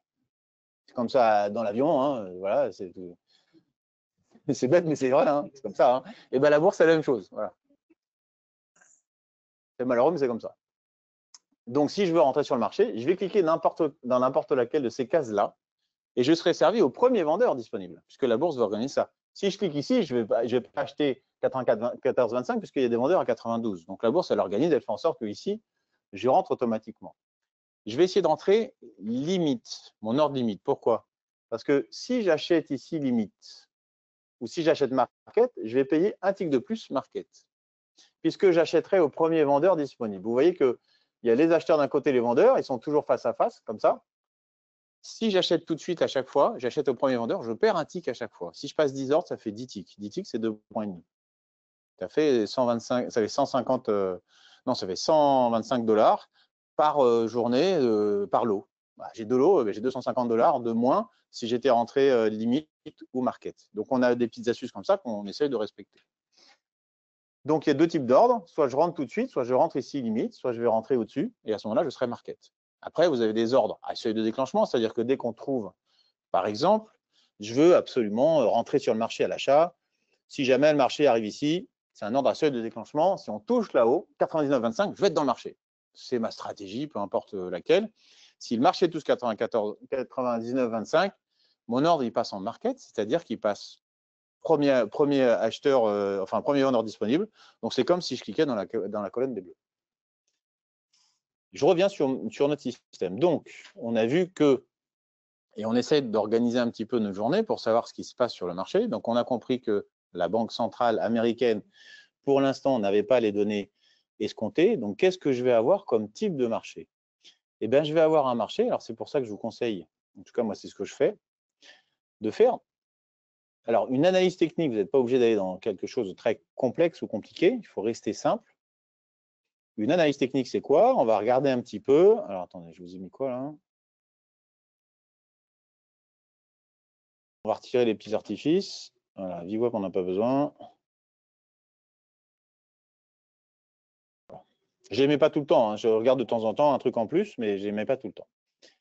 Je vais regarder déjà ce que j'appelle, enfin ce qu'on appelle, ce qui est assez simple, ce qu'on appelle la théorie de dos. La théorie de dos, c'est quoi? C'est qu'une tendance haussière, c'est un point haut de plus en plus haut et un point bas de plus en plus haut. Il faut qu'il y ait les deux. Un point bas de plus en plus haut et un point haut de plus en plus haut. Je suis bien dans une tendance haussière pour l'instant, ce qu'on appelle en daily, c'est-à-dire à la journée. Donc je suis bien dans un marché haussier. Depuis que Trump s'est amusé au mois d'avril, le marché est reparti. Il a gagné un certain nombre de points. D'accord? Donc, j'identifie que sur ce marché-là, pour l'instant, j'ai une tendance haussière. J'identifie un deuxième élément, si je regarde un petit peu. 1, 2, 3, 4, 5, 6, ça fait 6 jours que je n'arrive pas à passer un niveau. Ça fait 6 jours que quand je mets mon petit curseur ici, on est sur du 6808 au maximum, et je vous ai dit 6800 points tout à l'heure, mais je n'arrive pas à aller au-dessus. J'arrive pas. Ce n'est pas moi qui n'y arrive pas, hein. C'est l'ensemble de la bourse qui n'arrive pas à passer ce niveau-là. Pour passer ce niveau-là, il faut qu'on ait une news. Cette news, on n'a toujours pas. Cette news, c'est quoi? C'est le chiffre de l'emploi américain. On aimerait savoir ce que va faire la Banque centrale américaine. Est-ce qu'elle va baisser ses taux pour relancer l'économie? Et là, du coup, ça ramène de l'argent et les entreprises vont s'éclater et les marchés montent? Ou est-ce qu'elle ne va rien toucher comme elle a fait depuis longtemps, mais elle a déjà baissé un petit peu d'un quart de point ses taux. Donc, on s'attend à ce qu'elle continue. Et du coup, tout le monde est content et du coup, tout le monde achète et c'est la fête. D'accord? Donc, je vois que je suis en tendance haussière avec un petit truc qui m'embête. Je vais descendre sur ce qu'on appelle du H1. Donc, chaque bougie, donc vous voyez que j'ai rien de spécial à part on télécharge les données. Voilà, à part un graphique en bougie. Ici, je vous invite à faire ce qu'on appelle les niveaux. C'est tout simple. Je cherche des endroits. Qu'est-ce que c'est qu'un niveau? C'est un endroit où le marché s'est arrêté et s'est inversé. Alors, comme on est sur du 1 heure, on n'est pas sur un point précis pile poil. D'accord? On est sur une petite zone. Il y a une petite zone ici, et donc on se trouve dans un marché de range, ici, vous voyez, un marché qui oscille entre deux bornes. À chaque fois qu'on arrive dans les 6757, 59, 60, eh ben, il repart à 6800. Donc 6750, 6800, ça fait 40 points. C'est déjà pas mal. C'est pas beaucoup. C'est un marché qui bouge en ce moment d'une petite quarantaine de points. Quand on a un peu de volatilité, le S&P 500, il bouge de 70 à 80 points. D'accord? C'est important que vous connaissiez la variation de votre marché à peu près en quotidien. Parce que nous, on est là pour faire de la statistique, c'est-à-dire que si j'ai un marché qui bouge de 80 points, si j'arrive à en prendre 10 ou 20, c'est bien. Si j'ai un marché qui bouge de 40 points, en prendre 20, c'est beaucoup. Donc, je vais essayer d'en prendre un peu moins, mais de prendre des tailles plus importantes. Parce qu'il va falloir que je compense le fait que le marché soit moins volatile. Donc, je vais faire une mini-analyse en me disant, tiens, on est dans un marché de range aujourd'hui. J'ai acheté tout à l'heure pour plusieurs raisons. La première que j'avais identifiée ce matin en faisant ma préparation de journée. On va peut-être mettre juste un graphique à 5 minutes. Ça télécharge, vous voyez qu'ici, voilà, les données sont en train d'arriver.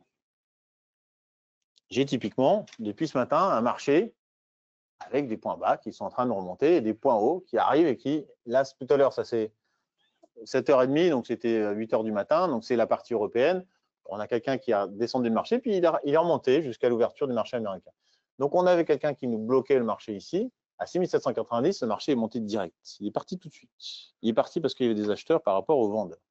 Donc, moi, dans mon carnet, j'ai vu des acheteurs. Comment je les ai vus, je vais vous montrer juste après. C'est pour ça que j'ai acheté ce marché. À quel moment il faut que je m'arrête? Vous voyez, c'est marqué là. C'est marqué là-bas. Et du coup, où est-ce qu'il s'est arrêté? À 6800 points. Si je sais que la capacité, la probabilité que mon marché dépasse ces 6800 points est faible, je n'ai pas besoin d'essayer de me dire, tiens, ça va à 6850, je laisse. Non, je vais m'arrêter à 6800 points et puis je vais laisser redescendre, puis je vais racheter jusqu'au moment où il va casser ce niveau. Quand vous avez des niveaux, la probabilité qu'il soit cassé est beaucoup moins importante que la probabilité que le niveau soit respecté. C'est pour que les supports et les résistances, normalement, c'est la base de l'analyse technique, fonctionnent très bien et que le breakout, il est plus difficile à faire.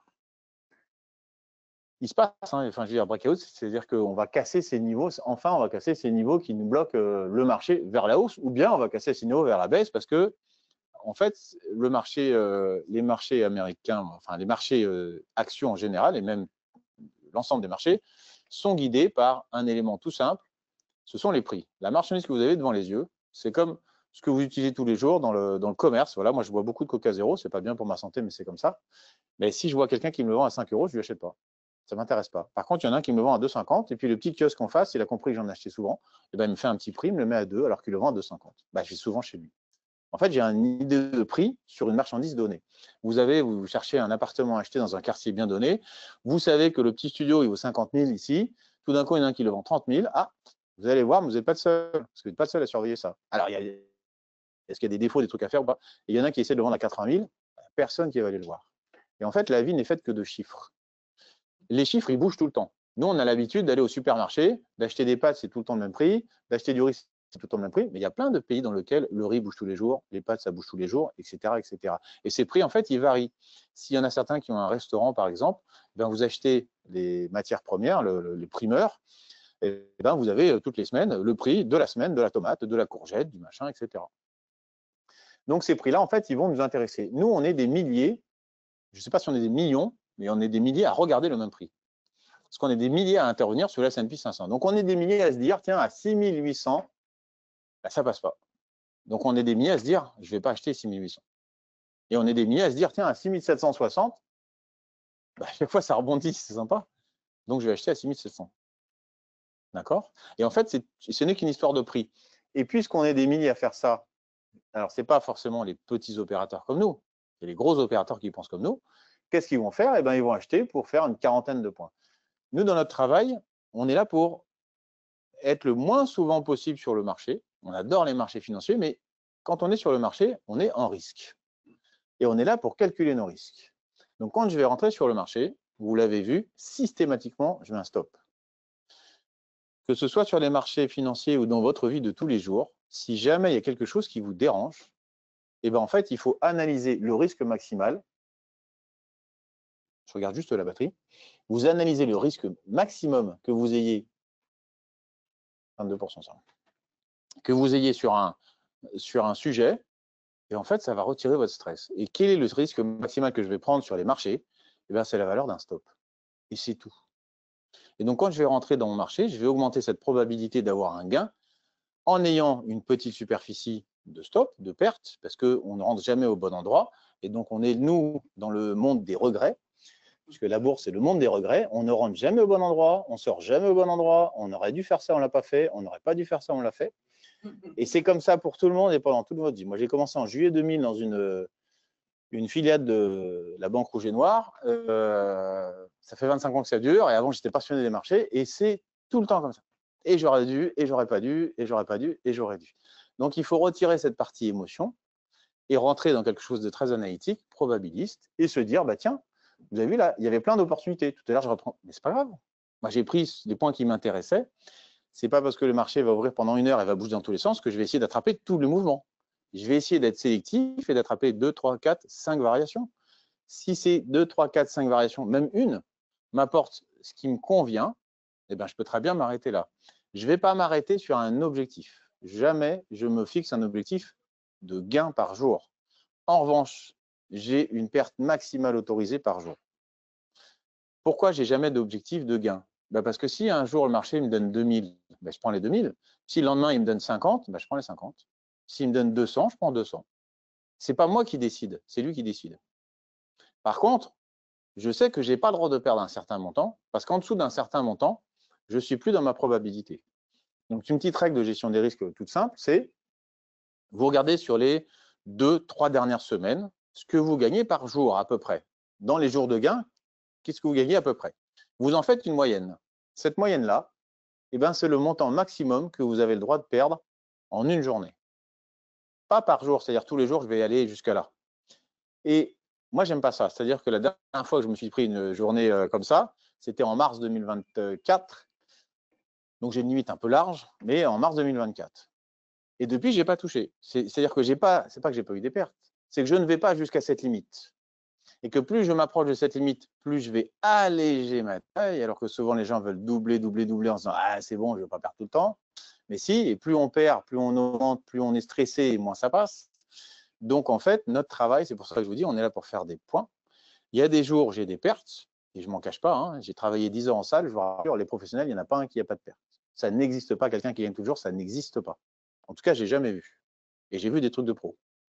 Donc, ça veut dire quoi? Ça veut dire qu'en fait, c'est tout simplement cette gestion. Alors oui, on a des probabilités peut-être supérieures de gagner parce qu'on a fait attention à tel et tel niveau, parce qu'on a une rigueur, parce que je ne vais jamais intervenir. Le marché est en train de monter, je me dis, je vais vite acheter. Non, il est déjà parti, tant pis. Ma règle, c'est de ne jamais rentrer dans le marché quand il est déjà parti. Et bien, je ne le fais jamais. Si je le fais de temps en temps, ça fonctionne. Allez, 20% du temps, ça va fonctionner. 80%, ça ne va pas fonctionner. Et les 20% qui vont fonctionner vont me renforcer dans l'idée que ça fonctionne. Et du coup, c'est plus de l'analytique. En fait, c'est l'émotion.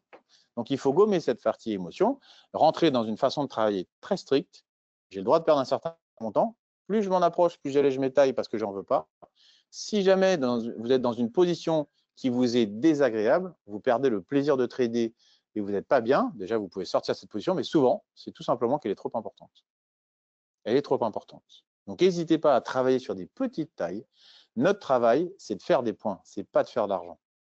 Si vous faites des points, oui, vous allez gagner de l'argent. Oui, un vendeur de voitures, il est là pour vendre le plus de voitures, pour gagner le plus de voitures, pour gagner le plus d'argent. Mais pour vendre ses voitures, il ne va pas aller voir les gens et dire « Allez, vas-y, prends-la à 20 000, j'ai une commission de 2 000, s'il te plaît, vas-y. » Non, il va vous présenter le produit, il va dire « Tiens, elle est belle, elle est confortable, elle vous convient. Regardez, ça va avec votre famille, les enfants, ils adorent. Regardez, je vous change les enjoliveurs, je vous fais des petits trucs, un petit service en plus. » Il va vendre son produit et c'est son produit qui lui ramène de l'argent. Nous, notre produit, c'est d'aller chercher des points. Ce n'est pas de faire d'argent. Par contre, si je fais des points, eh ben derrière, mathématiquement, j'ai de l'argent. Et si je réfléchis à l'argent, ça ne marche jamais. Je ne sais pas si vous l'avez remarqué. Et quand vous voulez faire un gros gain d'un coup en mettant un tout petit peu trop de taille, eh ben c'est là où le marché ne va pas dans votre sens. Et puis, en fait, c'est trop serré.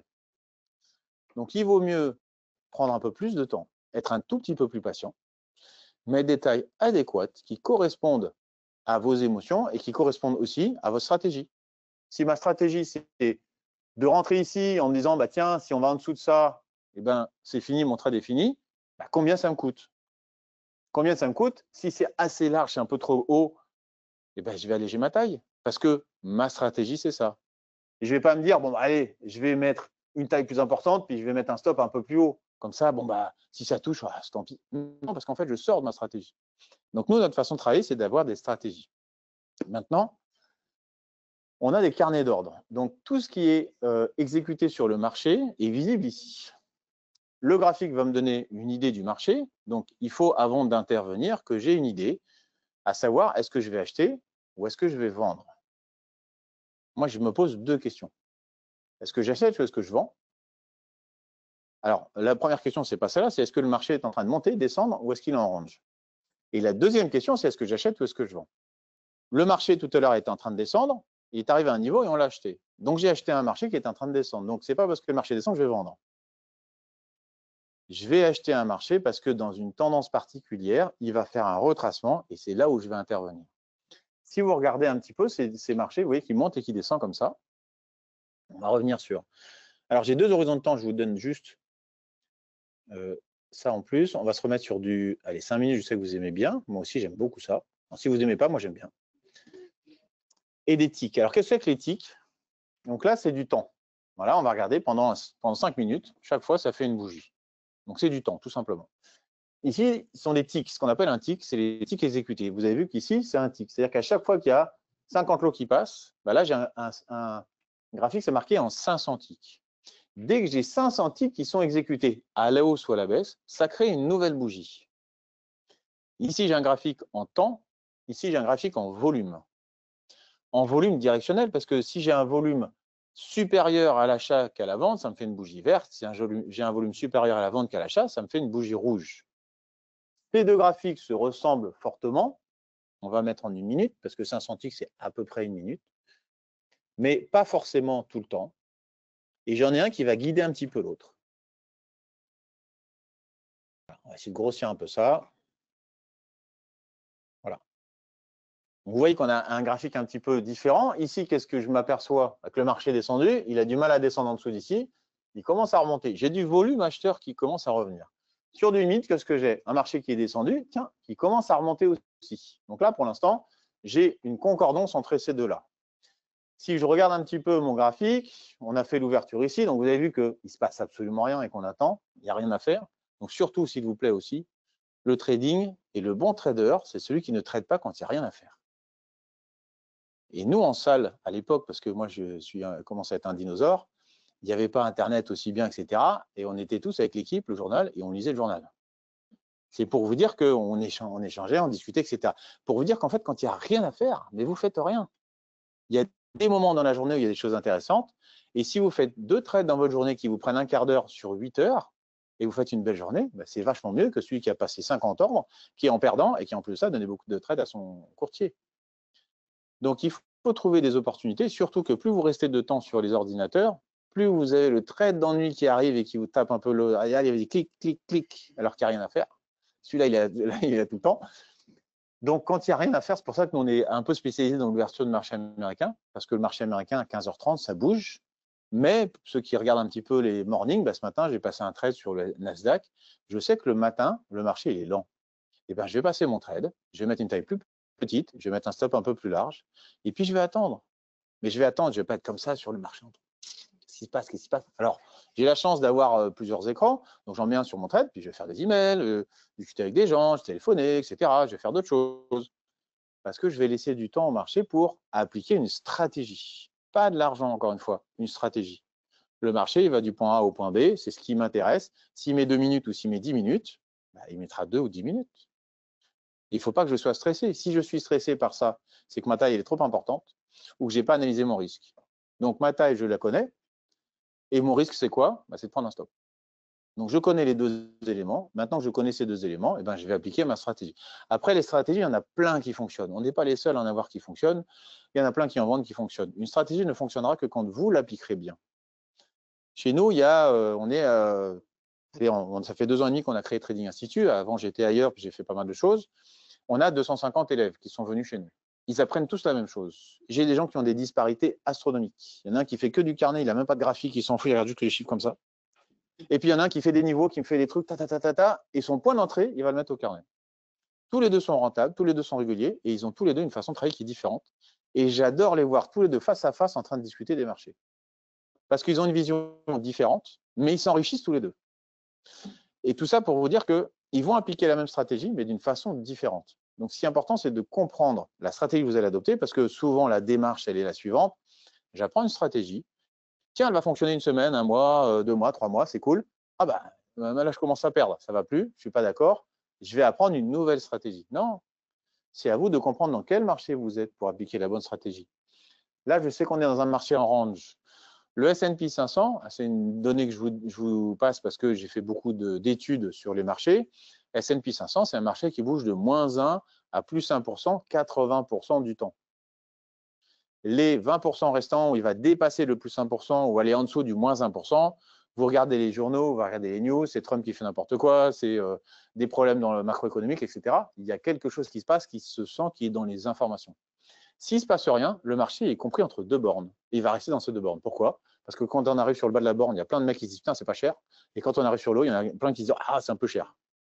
Et c'est un peu cher, ça veut dire quoi? C'est-à-dire que je vais shorter pour aller vers le bas. Ou c'est un peu cher, ça veut dire quoi? C'est-à-dire que j'ai acheté là, tiens, c'est un peu cher, j'ai bien fait, maintenant je vais vendre. Je vais encaisser mes plus-values. Et là, je vais encaisser mes plus-values. Donc, il y a les 2 sens du marché. Donc, il faut savoir que ce marché, il est enfermé entre ces 2 bornes. Le Nasdaq, +1,5, -1,5. Vous pouvez télécharger les datas sur plein d'années différentes, etc., sans libre accès. N'hésitez pas à fouiller un petit peu, à regarder comment ça marche, etc. Les gaps, ça marche une fois sur 2. Bon, 50%, mais si on l'adapte bien, tiens, un gap haussier à l'ouverture, un gap baissier à l'ouverture, ça va me donner une information en plus. Est-ce qu'il y a un retracement par un retracement? Est-ce que le gap est supérieur au plus haut de la veille ou pas? Et quand je vais confondre toutes ces informations, ça va me donner une stratégie supplémentaire. Moi, je n'ai pas une stratégie, j'en ai 10. Et ces 10 stratégies, en fait, je ne vais pas les appliquer en même temps. Je vais regarder quel est le marché, et en fonction du marché que je vais avoir sous les yeux, elles sont simples. mais en fonction du marché que j'ai sous les yeux, eh ben, je vais intervenir d'une certaine façon ou d'une autre façon. Si je mets la stratégie de ce qu'on appelle les breakouts, on a essayé de chercher une tendance, etc. Dans un marché comme ça, je me fais défoncer. Je prends que des stops. Ça ne marchera pas, en fait. Je sais que le marché ne va pas bouger parce que on n'a toujours pas ce chiffre de l'emploi américain, donc je vais une partie macroéconomie. Je sais que ça ne bouge pas parce que si on n'a pas cette partie macroéconomique, je regarde les graphiques. Je regarde les graphiques sur plusieurs horizons de temps. N'hésitez pas, surtout, et c'est plutôt simple, je fais un clic.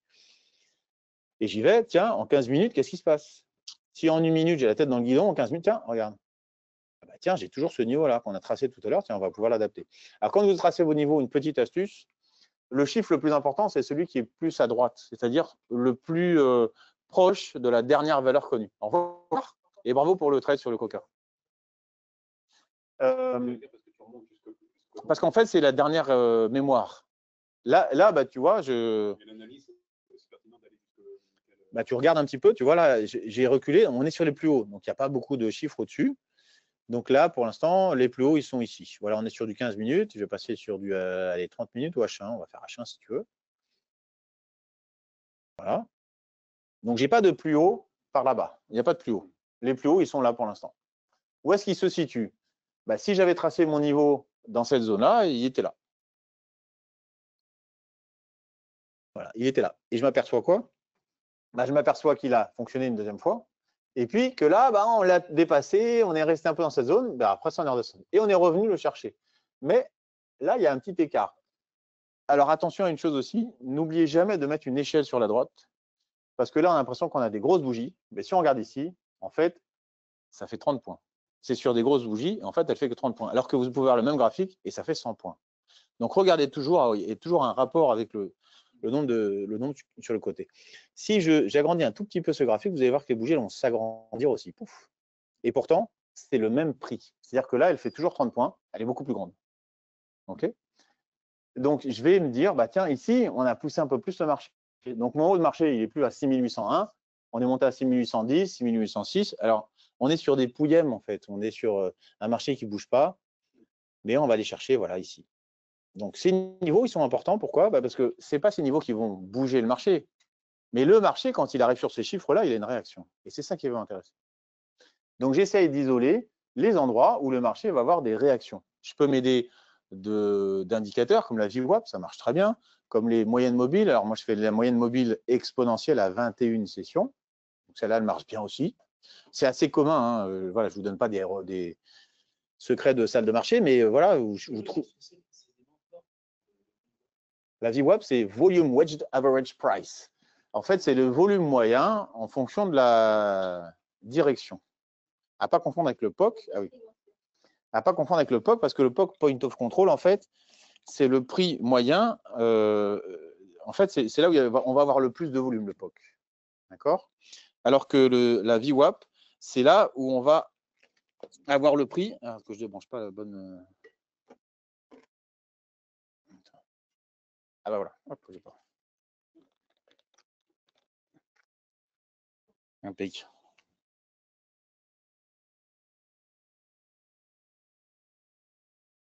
J'ai plus de batterie, je suis désolé.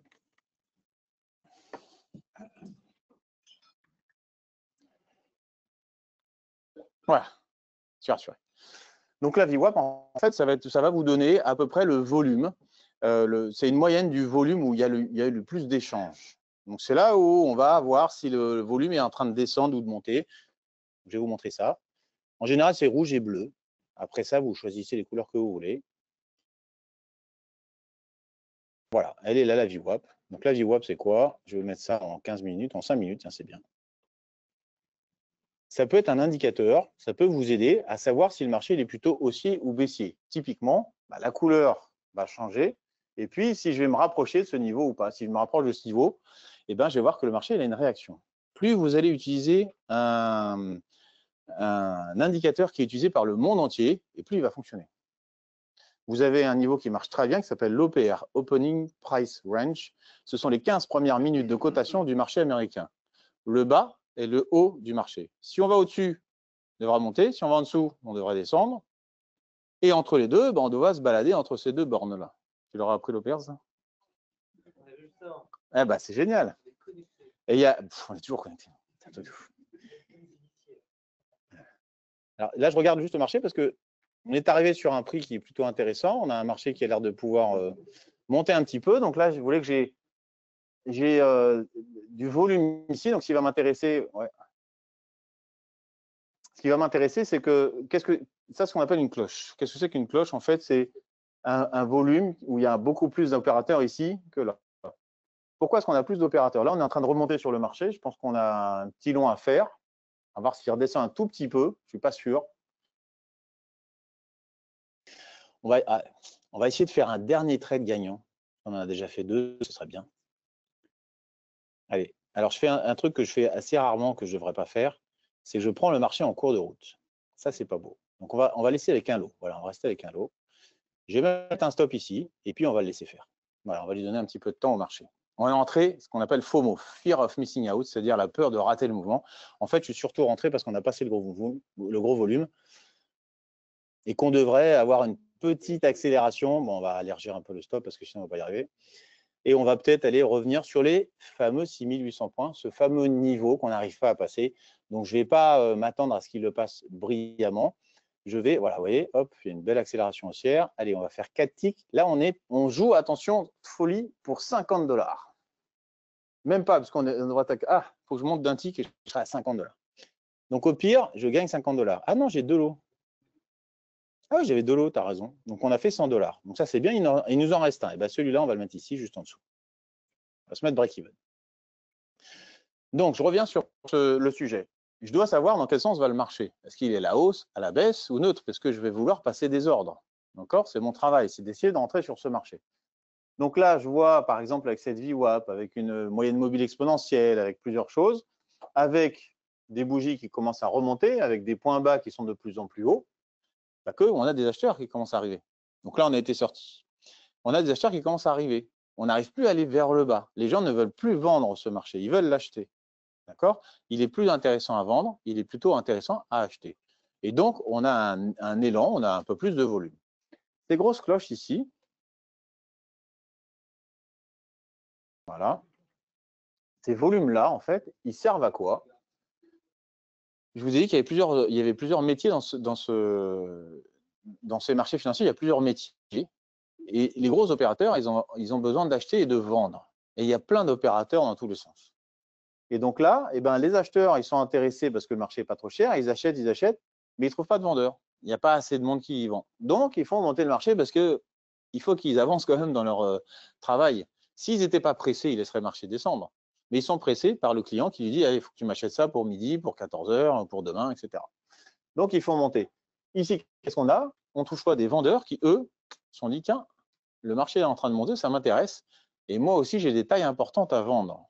N'oubliez pas que eux, ils sont en recherche de contrepartie. Nous, on s'en fout. On rentre 10 lots, 20 lots, 100 lots, 1000 lots, ça passe tout seul. Ils en ont beaucoup plus. Et donc, qu'est-ce qu'on a? Dans ces zones ici, on essaie de jamais intervenir. Pourquoi? Parce que c'est là où, en fait, les gros vont s'échanger les paquets. C'est-à-dire que le vendeur a compris qu'il y avait un acheteur, l'acheteur a compris qu'il y avait un vendeur. Et donc, ils passent 500 lots, 1000 lots, ça passe, 1500, 2000. Donc, ils y vont, ils sont contents. Voilà, ils échangent. Par contre, quand on arrive ici, le vendeur, ça n'intéresse plus. Le prix, il n'est pas assez cher. Alors, on se dit, bah, c'est quelques ticks, c'est pas grave. Souvenez-vous que c'est 50 $ le point, que si on vient pour 1000, ça fait beaucoup d'argent. Donc, ici, on n'a pas de zone qui nous intéresse. Qu'est-ce qu'on va avoir? On va avoir des zones où il y a un petit peu moins de volume. Ces zones où il y a un petit peu moins de volume, ça nous indique quoi? Ça nous indique que dans cette zone-là, si je passe en achat, je suis plutôt avec les acheteurs et les vendeurs, en fait, commencent à disparaître. Le prix, il est plus intéressant pour les vendeurs, il est plutôt intéressant pour les acheteurs. Inversement, quand le marché monte, vous voyez qu'il a du mal à monter, à franchir, et toujours ces 6800 points, on attend. Et comme il a du mal à franchir cette partie-là, je peux éventuellement, sur ce petit creux de volume, essayer un petit achat à 95 et me dire, tiens, à 97, je m'en vais. Pourquoi? Parce qu'à 97, si j'ai moins de volume, ça veut dire que les vendeurs, ils sont toujours là, mais ils ne trouvent pas d'acheteurs en face, parce qu'on n'arrive pas à aller au-dessus. D'accord? Et comment est-ce que je vois qu'il y a un vendeur ou un acheteur? Il ne faut pas se casser la tête. Le prix, il monte ou il descend. Ils ne font pas avec des pancartes en disant « Ah, je suis acheteur, je suis vendeur ». Après, il y a plein d'astuces. En plus, on va regarder les volumes, la rapidité des transactions, le le mouvement, le montant qui est intégré ici. Mais ça, c'est de l'habitude. Mais dans un premier temps, vous avez déjà des informations sur un carnet comme ça. Bah, où est-ce qu'on va trouver des acheteurs et des vendeurs? Eh bien, tout simplement, dès qu'on va trouver du volume. Donc ici, si je veux rentrer sur ce trade, depuis que j'ai rafraîchi, vous avez remarqué que le marché est allé de là à là et qu'il revient ici. Donc, qu'est-ce qu'on a dans l'instant? Eh bien, on a un vendeur qui sait qu'il y a un acheteur là, il y a un acheteur qui sait qu'il y a un vendeur là. Et qu'est-ce qu'ils vont faire? Eh bien, ils vont peut-être faire un petit balayage 2-3 fois. Qu'est-ce que je vais pouvoir faire avec mon carnet que je ne vais pas voir sur une bougie, parce que la bougie, elle va faire comme ça? Eh bien, je vais essayer d'acheter ici et de revendre juste au-dessus. Me mettre avec l'acheteur. Est-ce que le vendeur, il a toujours envie de vendre? Pour lui, ce n'était pas intéressant.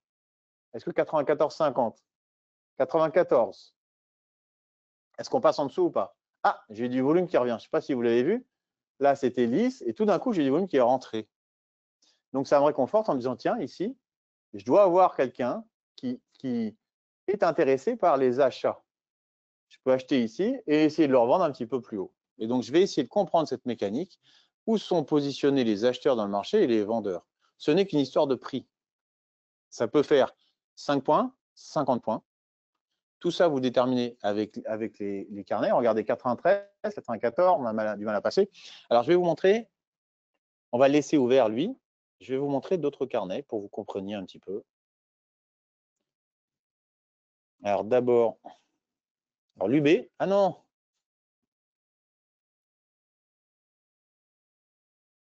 Je ne voulais pas changer. Alors, attendez, ne bougez pas.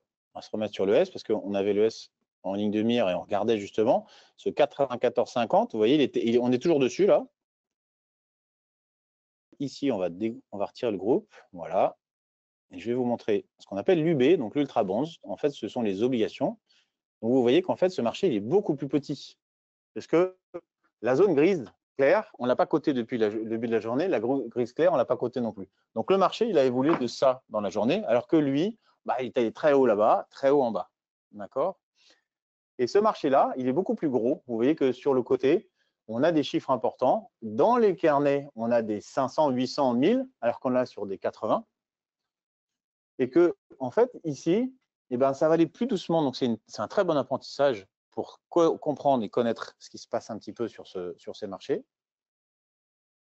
Je vais regarder pour le coup, ici, la case des acheteurs. Le premier acheteur, le premier vendeur, dans ces deux cases-là, c'est très difficile de mentir. On a vu que dans toutes les autres cases, on pouvait mentir, c'est-à-dire que si j'ai 2000 à acheter, bah, j'en monte 500. Puis dès qu'on les mange un peu, j'en rajoute, j'en rajoute. Pourquoi est-ce qu'on ne peut pas mentir ici? Parce que dans ces deux cases-là, on risque d'être exécuté. Alors que si on ne veut pas être exécuté, eh ben on va se mettre un petit peu en dessous. Alors pourquoi on ne serait pas exécuté ou on ne serait pas exécuté tout de suite? Eh ben parce qu'on a des tailles plus importantes. Donc ici, je vais regarder ces deux cases-là et puis je vais regarder ce qu'on exécute réellement.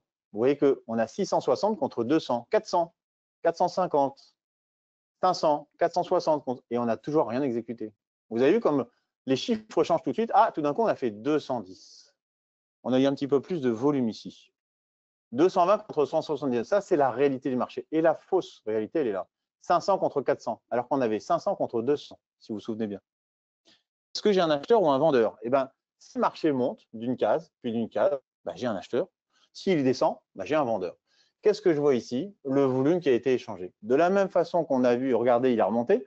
On a vu que les 93, 50, 94 étaient intéressants et je pouvais viser un 97. Je vous l'ai montré.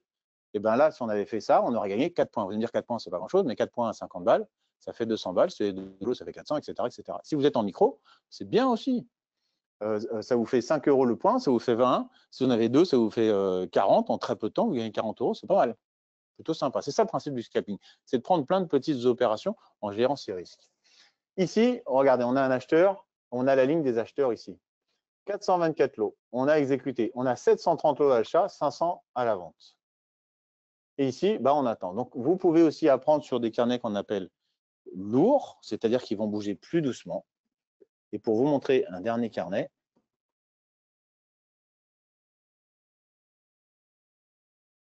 on va aller sur le Nasdaq. Et alors là, pour le coup, c'est la folie. On rigole bien. Voilà, carnet Nasdaq. Alors, on va les mettre un peu dans l'ordre si vous voulez. Voilà, lui, je vais le cacher un peu plus. Voilà, on va essayer de faire ça comme ça. Alors, quand je fais un double clic au milieu, ça recentre le carnet. Voilà.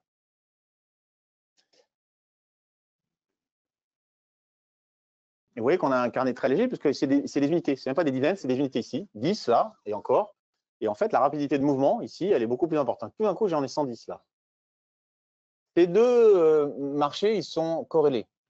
S&P 500, Nasdaq, pourquoi? Parce que les GAFAM, les fameuses, donc Nvidia, etc., représentent à peu près, aujourd'hui, un peu plus de 45% du Nasdaq et 30% du S&P 500.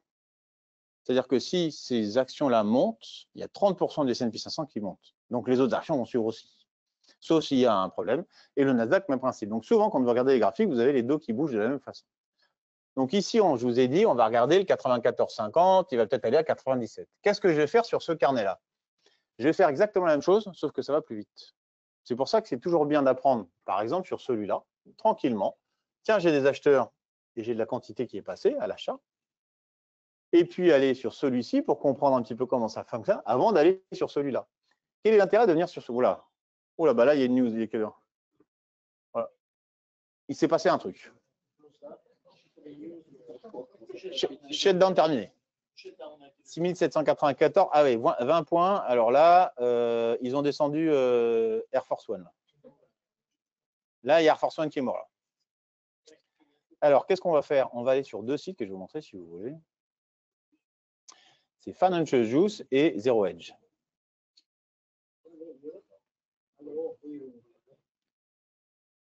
Pour l'instant, ah voilà. Ah oui, à 16h. Bon, 16h, c'est fini ça. Et donc, on va faire Zero Hedge. Zero Hedge Twitter. Voilà.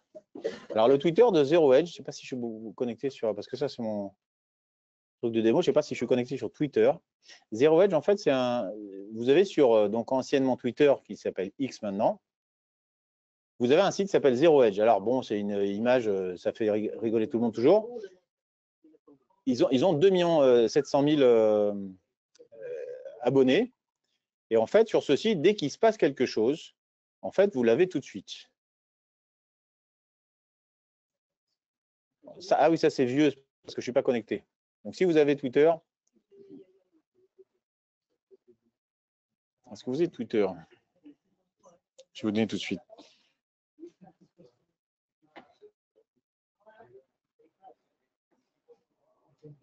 Vous avez vu comme c'est important de mettre systématiquement des stops.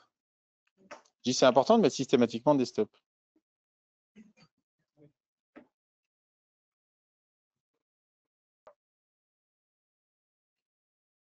Alors,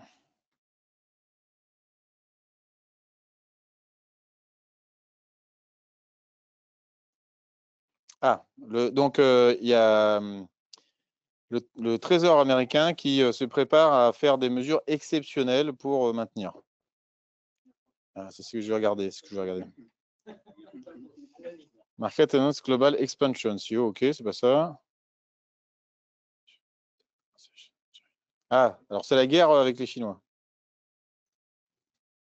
Voilà, il y a 23 secondes, Trump a dit qu'il est en train de calculer une augmentation des tarifs douaniers sur certains produits chinois.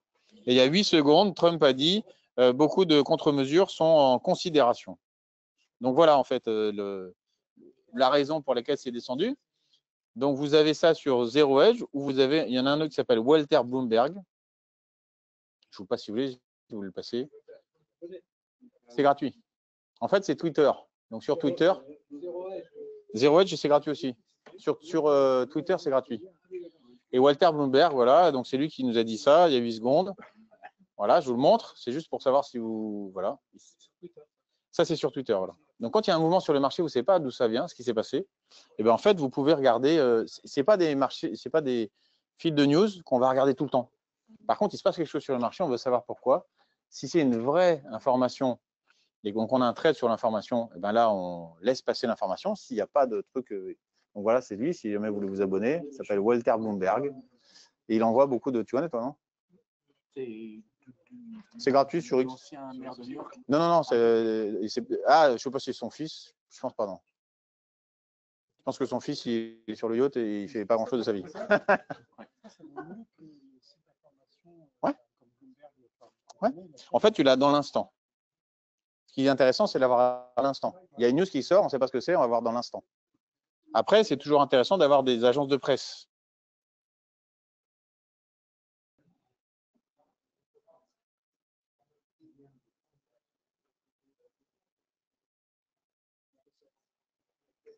Ok. Donc voilà, donc en fait, il y a des mesures tarifs. Donc on revient sur nos carnets, on va voir un petit peu comment a bougé le marché. Ah, il est toujours en bas là. Donc les obligations sont bien montées. Vous avez vu comment elles sont montées? Ça, c'est un truc de fou. C'est 31,25 $ le tick. Quand les marchés actions descendent, donc là, vous l'avez en réel, en direct, vous voyez que le bas du marché action, il est là. Zone grise, on ne l'a pas touché. Le haut du marché obligation, il est là. Vous avez deux marchés qui sont corrélés à l'inverse. On va chercher de la stabilité quand les actions ont un risque. Donc là, l'information n'est pas bonne. Vous voyez qu'on a quand même beaucoup de lots. Hein. C'est en train d'échanger. Il y en a pas mal qui achètent à 6724. Mais est-ce que ça va continuer à descendre ou pas? Par contre, lui, il continue à monter.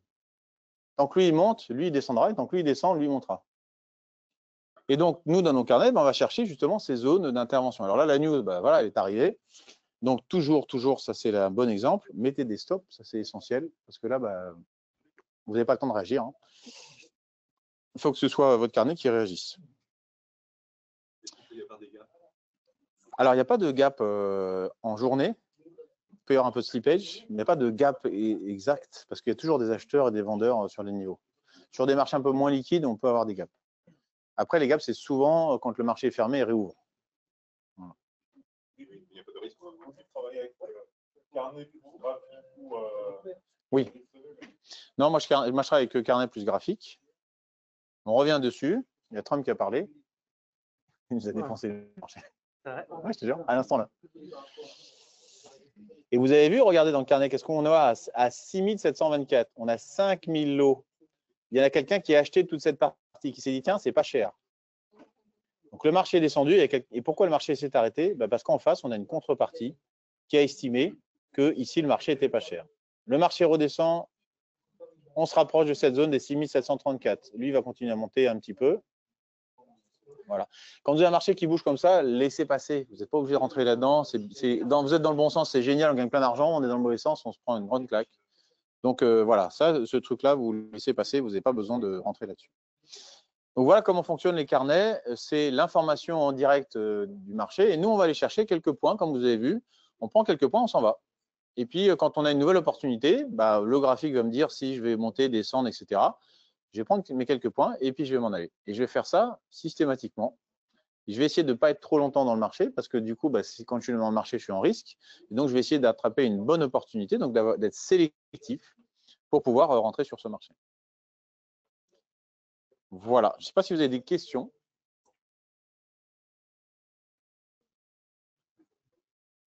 Tu m'avais dit 17 h. Non, après, Et il faut que je parte à 17h10. Et donc 4 minutes. Il nous reste donc 4 minutes. Oui, bien sûr. Ouais.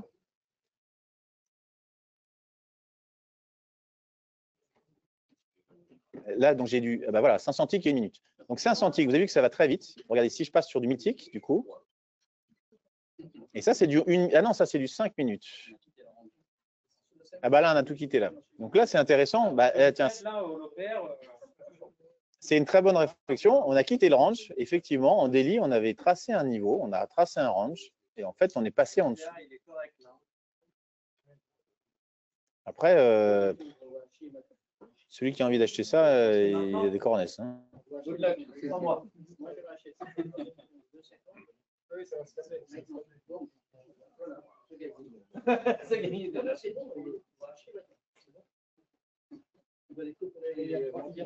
Voilà. Nous, on a fait un petit short. On va essayer de sortir le short ici. Voilà, regardez, on fait un petit short. On essaie de sortir le short ici. Allez. Il ne va pas. Allez, hop, on est bon. On a fait 4 ticks, on est parti.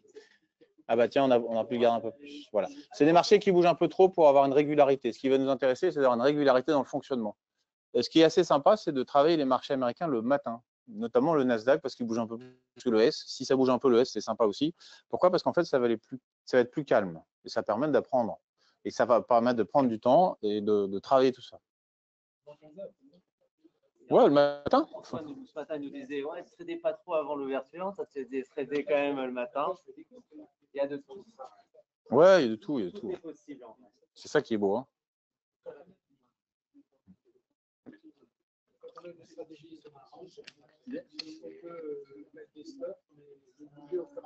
Ouais. Oui, c'est ce que j'ai fait tout à l'heure quand on a acheté et que le marché est monté. On a suivi. Ouais. Oui, si j'achète de l'eau et je mets un stop sur un lot, et je mets un stop sur un lot, puis l'autre je mets ailleurs, il faut quand même mettre un stop quelque part. Mais on peut morceler son ordre. Ouais.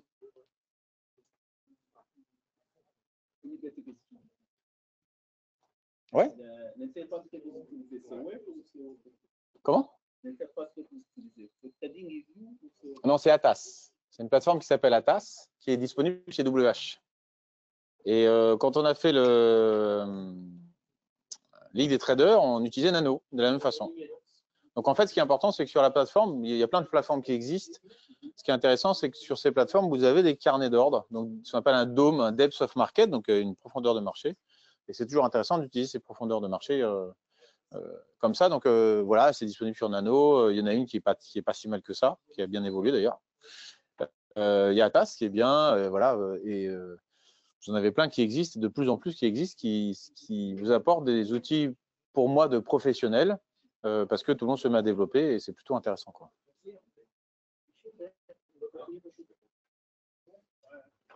Ah non, Mythic là-haut et en bas. Alors j'ai mis du Mythic parce que ça bougeait beaucoup. Donc quand ça bouge beaucoup, ben, on a beaucoup plus d'exécution. Donc le graphique bouge dans tous les sens. Donc on va prendre un petit peu de recul. Si vous avez une news comme ça, en bas c'est daily parce qu'on nous a dit tiens, bah, il fallait un truc pour sortir de là. On peut passer en 5 minutes. Voilà, en 1 heure, vous avez vu qu'on avait tracé un niveau. Si on va en dessous, et on va se mettre en 5 minutes. Voilà, et en 5 minutes, on a un marché qui est bien descendu, fortement descendu. Il essaye de remonter, mais il a du mal. Ici, en 1000 ticks, eh ben, il essaie de monter, mais on a toujours du mal. On est un peu sur les bas. Ouais, on pourrait faire un petit short là. Mais c'est breakout. Donc, bon, c'est une stratégie, j'aime pas trop, mais.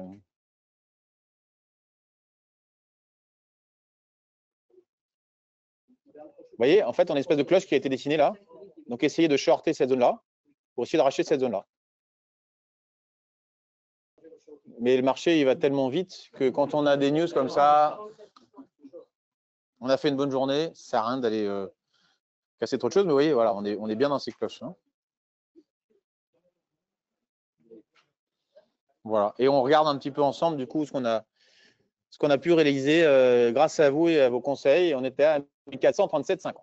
Voilà. Donc, on était à 1350, donc on a refait 2-3 trades. Donc voilà, on n'a pas pris de risque dans le sens où c'est pas parce qu'on gagne beaucoup d'argent qu'on prend plus de risques. C'est parce qu'on est arrivé avec de la chance, hein, il n'y a aucun problème à le dire, de la chance, c'est-à-dire que je suis rentré avant une phase d'accélération. Cette chance, elle est régulière. C'est-à-dire qu'on va chercher des phases d'accélération. Mais de temps en temps, la phase d'accélération, elle va faire 5 points. Là, elle a fait 20 points. Donc, on ne sait jamais ce qu'on va gagner. C'est pour ça que je vous dis, je ne donne jamais un objectif de gain par jour. Je ne sais pas ce que je vais gagner. Par contre, je vais gérer mon risque et mon risque, c'est la perte. Et quand je commence à gagner, eh bien, dans votre gestion des risques, vous avez aussi une chose importante. Si vous êtes à plus 200 ou plus 300, bah, cette journée, il est hors de question qu'elle soit négative. Donc, vous êtes au pire à 0. Et vous vous donnez un objectif à la semaine. Et en vous donnant un objectif à la semaine, si j'ai une journée perdante et que je fais mon petit fichier Excel ou mon addition, lundi, mardi, et tiens, mercredi, je suis à 0, eh bien, ça me fait pas mal. Je n'ai pas gagné, mais je n'ai pas perdu. Une journée, ce qu'on appelle flat, c'est-à-dire on ne gagne pas, on ne perd pas, c'est une bonne journée. D'accord? Donc, c'est important d'avoir ça. Ouais, on a un beau retour là. Marché un petit peu énervé là. Combien d'actifs Alors, idéalement, il faut traiter 1 ou 2 actifs, pas plus. Il ne faut pas s'éparpiller. C'est comme les stratégies, il faut essayer d'avoir une stratégie et bien la comprendre et l'adapter au marché qui est devant vous. Mais prendre trop d'actifs, en fait, bah, on est moins concentré. Et plus vous allez travailler sur un sous-jacent, bah, plus vous allez le connaître. Merci. Plus vous allez le connaître et plus vous saurez comment il va réagir en fonction des différents événements qui vont se passer. Donc moi, je fais S&P, Nasdaq. Je vais faire de l'UB, parce que j'aime bien l'UB, c'est l'ultra bon, ce que je vous ai montré là, le carnet qui était là, mais plutôt le matin, parce qu'il a des niveaux. Le gold, c'est sympa parce qu'il va dans tendance. Quand il prend une tendance, il la respecte. Quand il a un niveau, il le respecte. Le Nasdaq, il ne va pas forcément respecter les niveaux, il va faire des mèches en plus, etc. Donc c'est plus dans les accélérations qu'on va aller faire du Nasdaq. S&P, c'est pas mal, c'est un bon milieu. Je trouve que c'est un bon milieu. Le gold, oui. Le gold, parce que ce que je disais, quand il prend une tendance, voilà, le gold, UB Gold, Nasdaq, S&P. Et voilà, bien connaître ces marchés-là. Sur le gold, en fait, on a des bonnes tendances, on a des bons niveaux. C'est vrai que depuis le mois d'août, ben, on a une hausse exceptionnelle. Ben, là, on va regarder ensemble, si vous voulez. Je pense que le gold, là, il est allé bronzer direct. Il a pris un cours de bronzage accéléré. Et il a dû faire un spike, c'est-à-dire qu'il a dû monter de folie. Voilà, ben, voilà. Voilà. Donc, il est bien monté. Là, il était en train de retracer. Vous voyez qu'il est retracé depuis ce matin. Et puis, la news a fait qu'il est remonté encore. Donc, toute incertitude ramène des acheteurs sur le gold, mais pas que. Le gold est aussi un sous-jacent qui est acheté énormément par les banques centrales, par beaucoup de pays, par beaucoup d'individus. Donc, plus il y a de monde sur la Terre, plus on achète du gold. Voilà.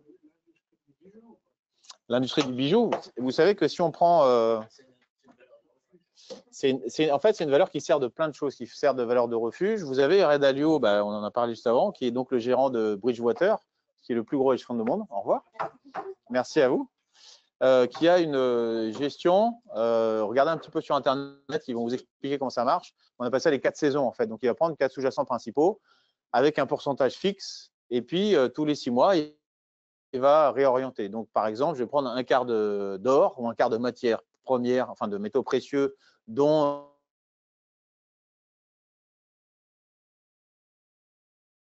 quart d'action, un quart d'oblig, et puis voilà, une grosse partie de l'or, par exemple. Je vais prendre un quart de OK.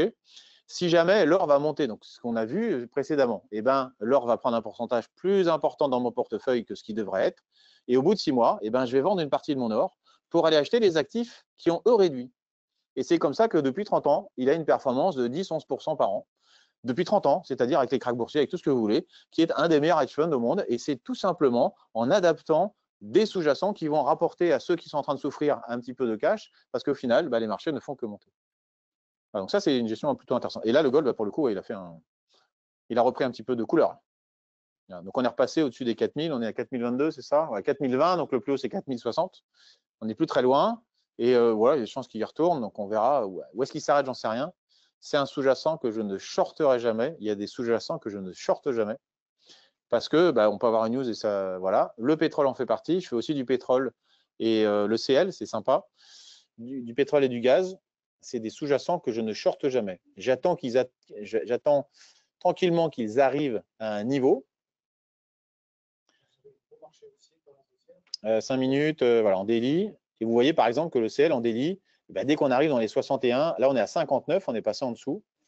Et dans cette zone-là, en fait, c'est une zone d'achat, les 60, 61, 59. C'est une zone d'achat parce qu'à chaque fois qu'on achète dans cette zone-là, on a ces retracements-là.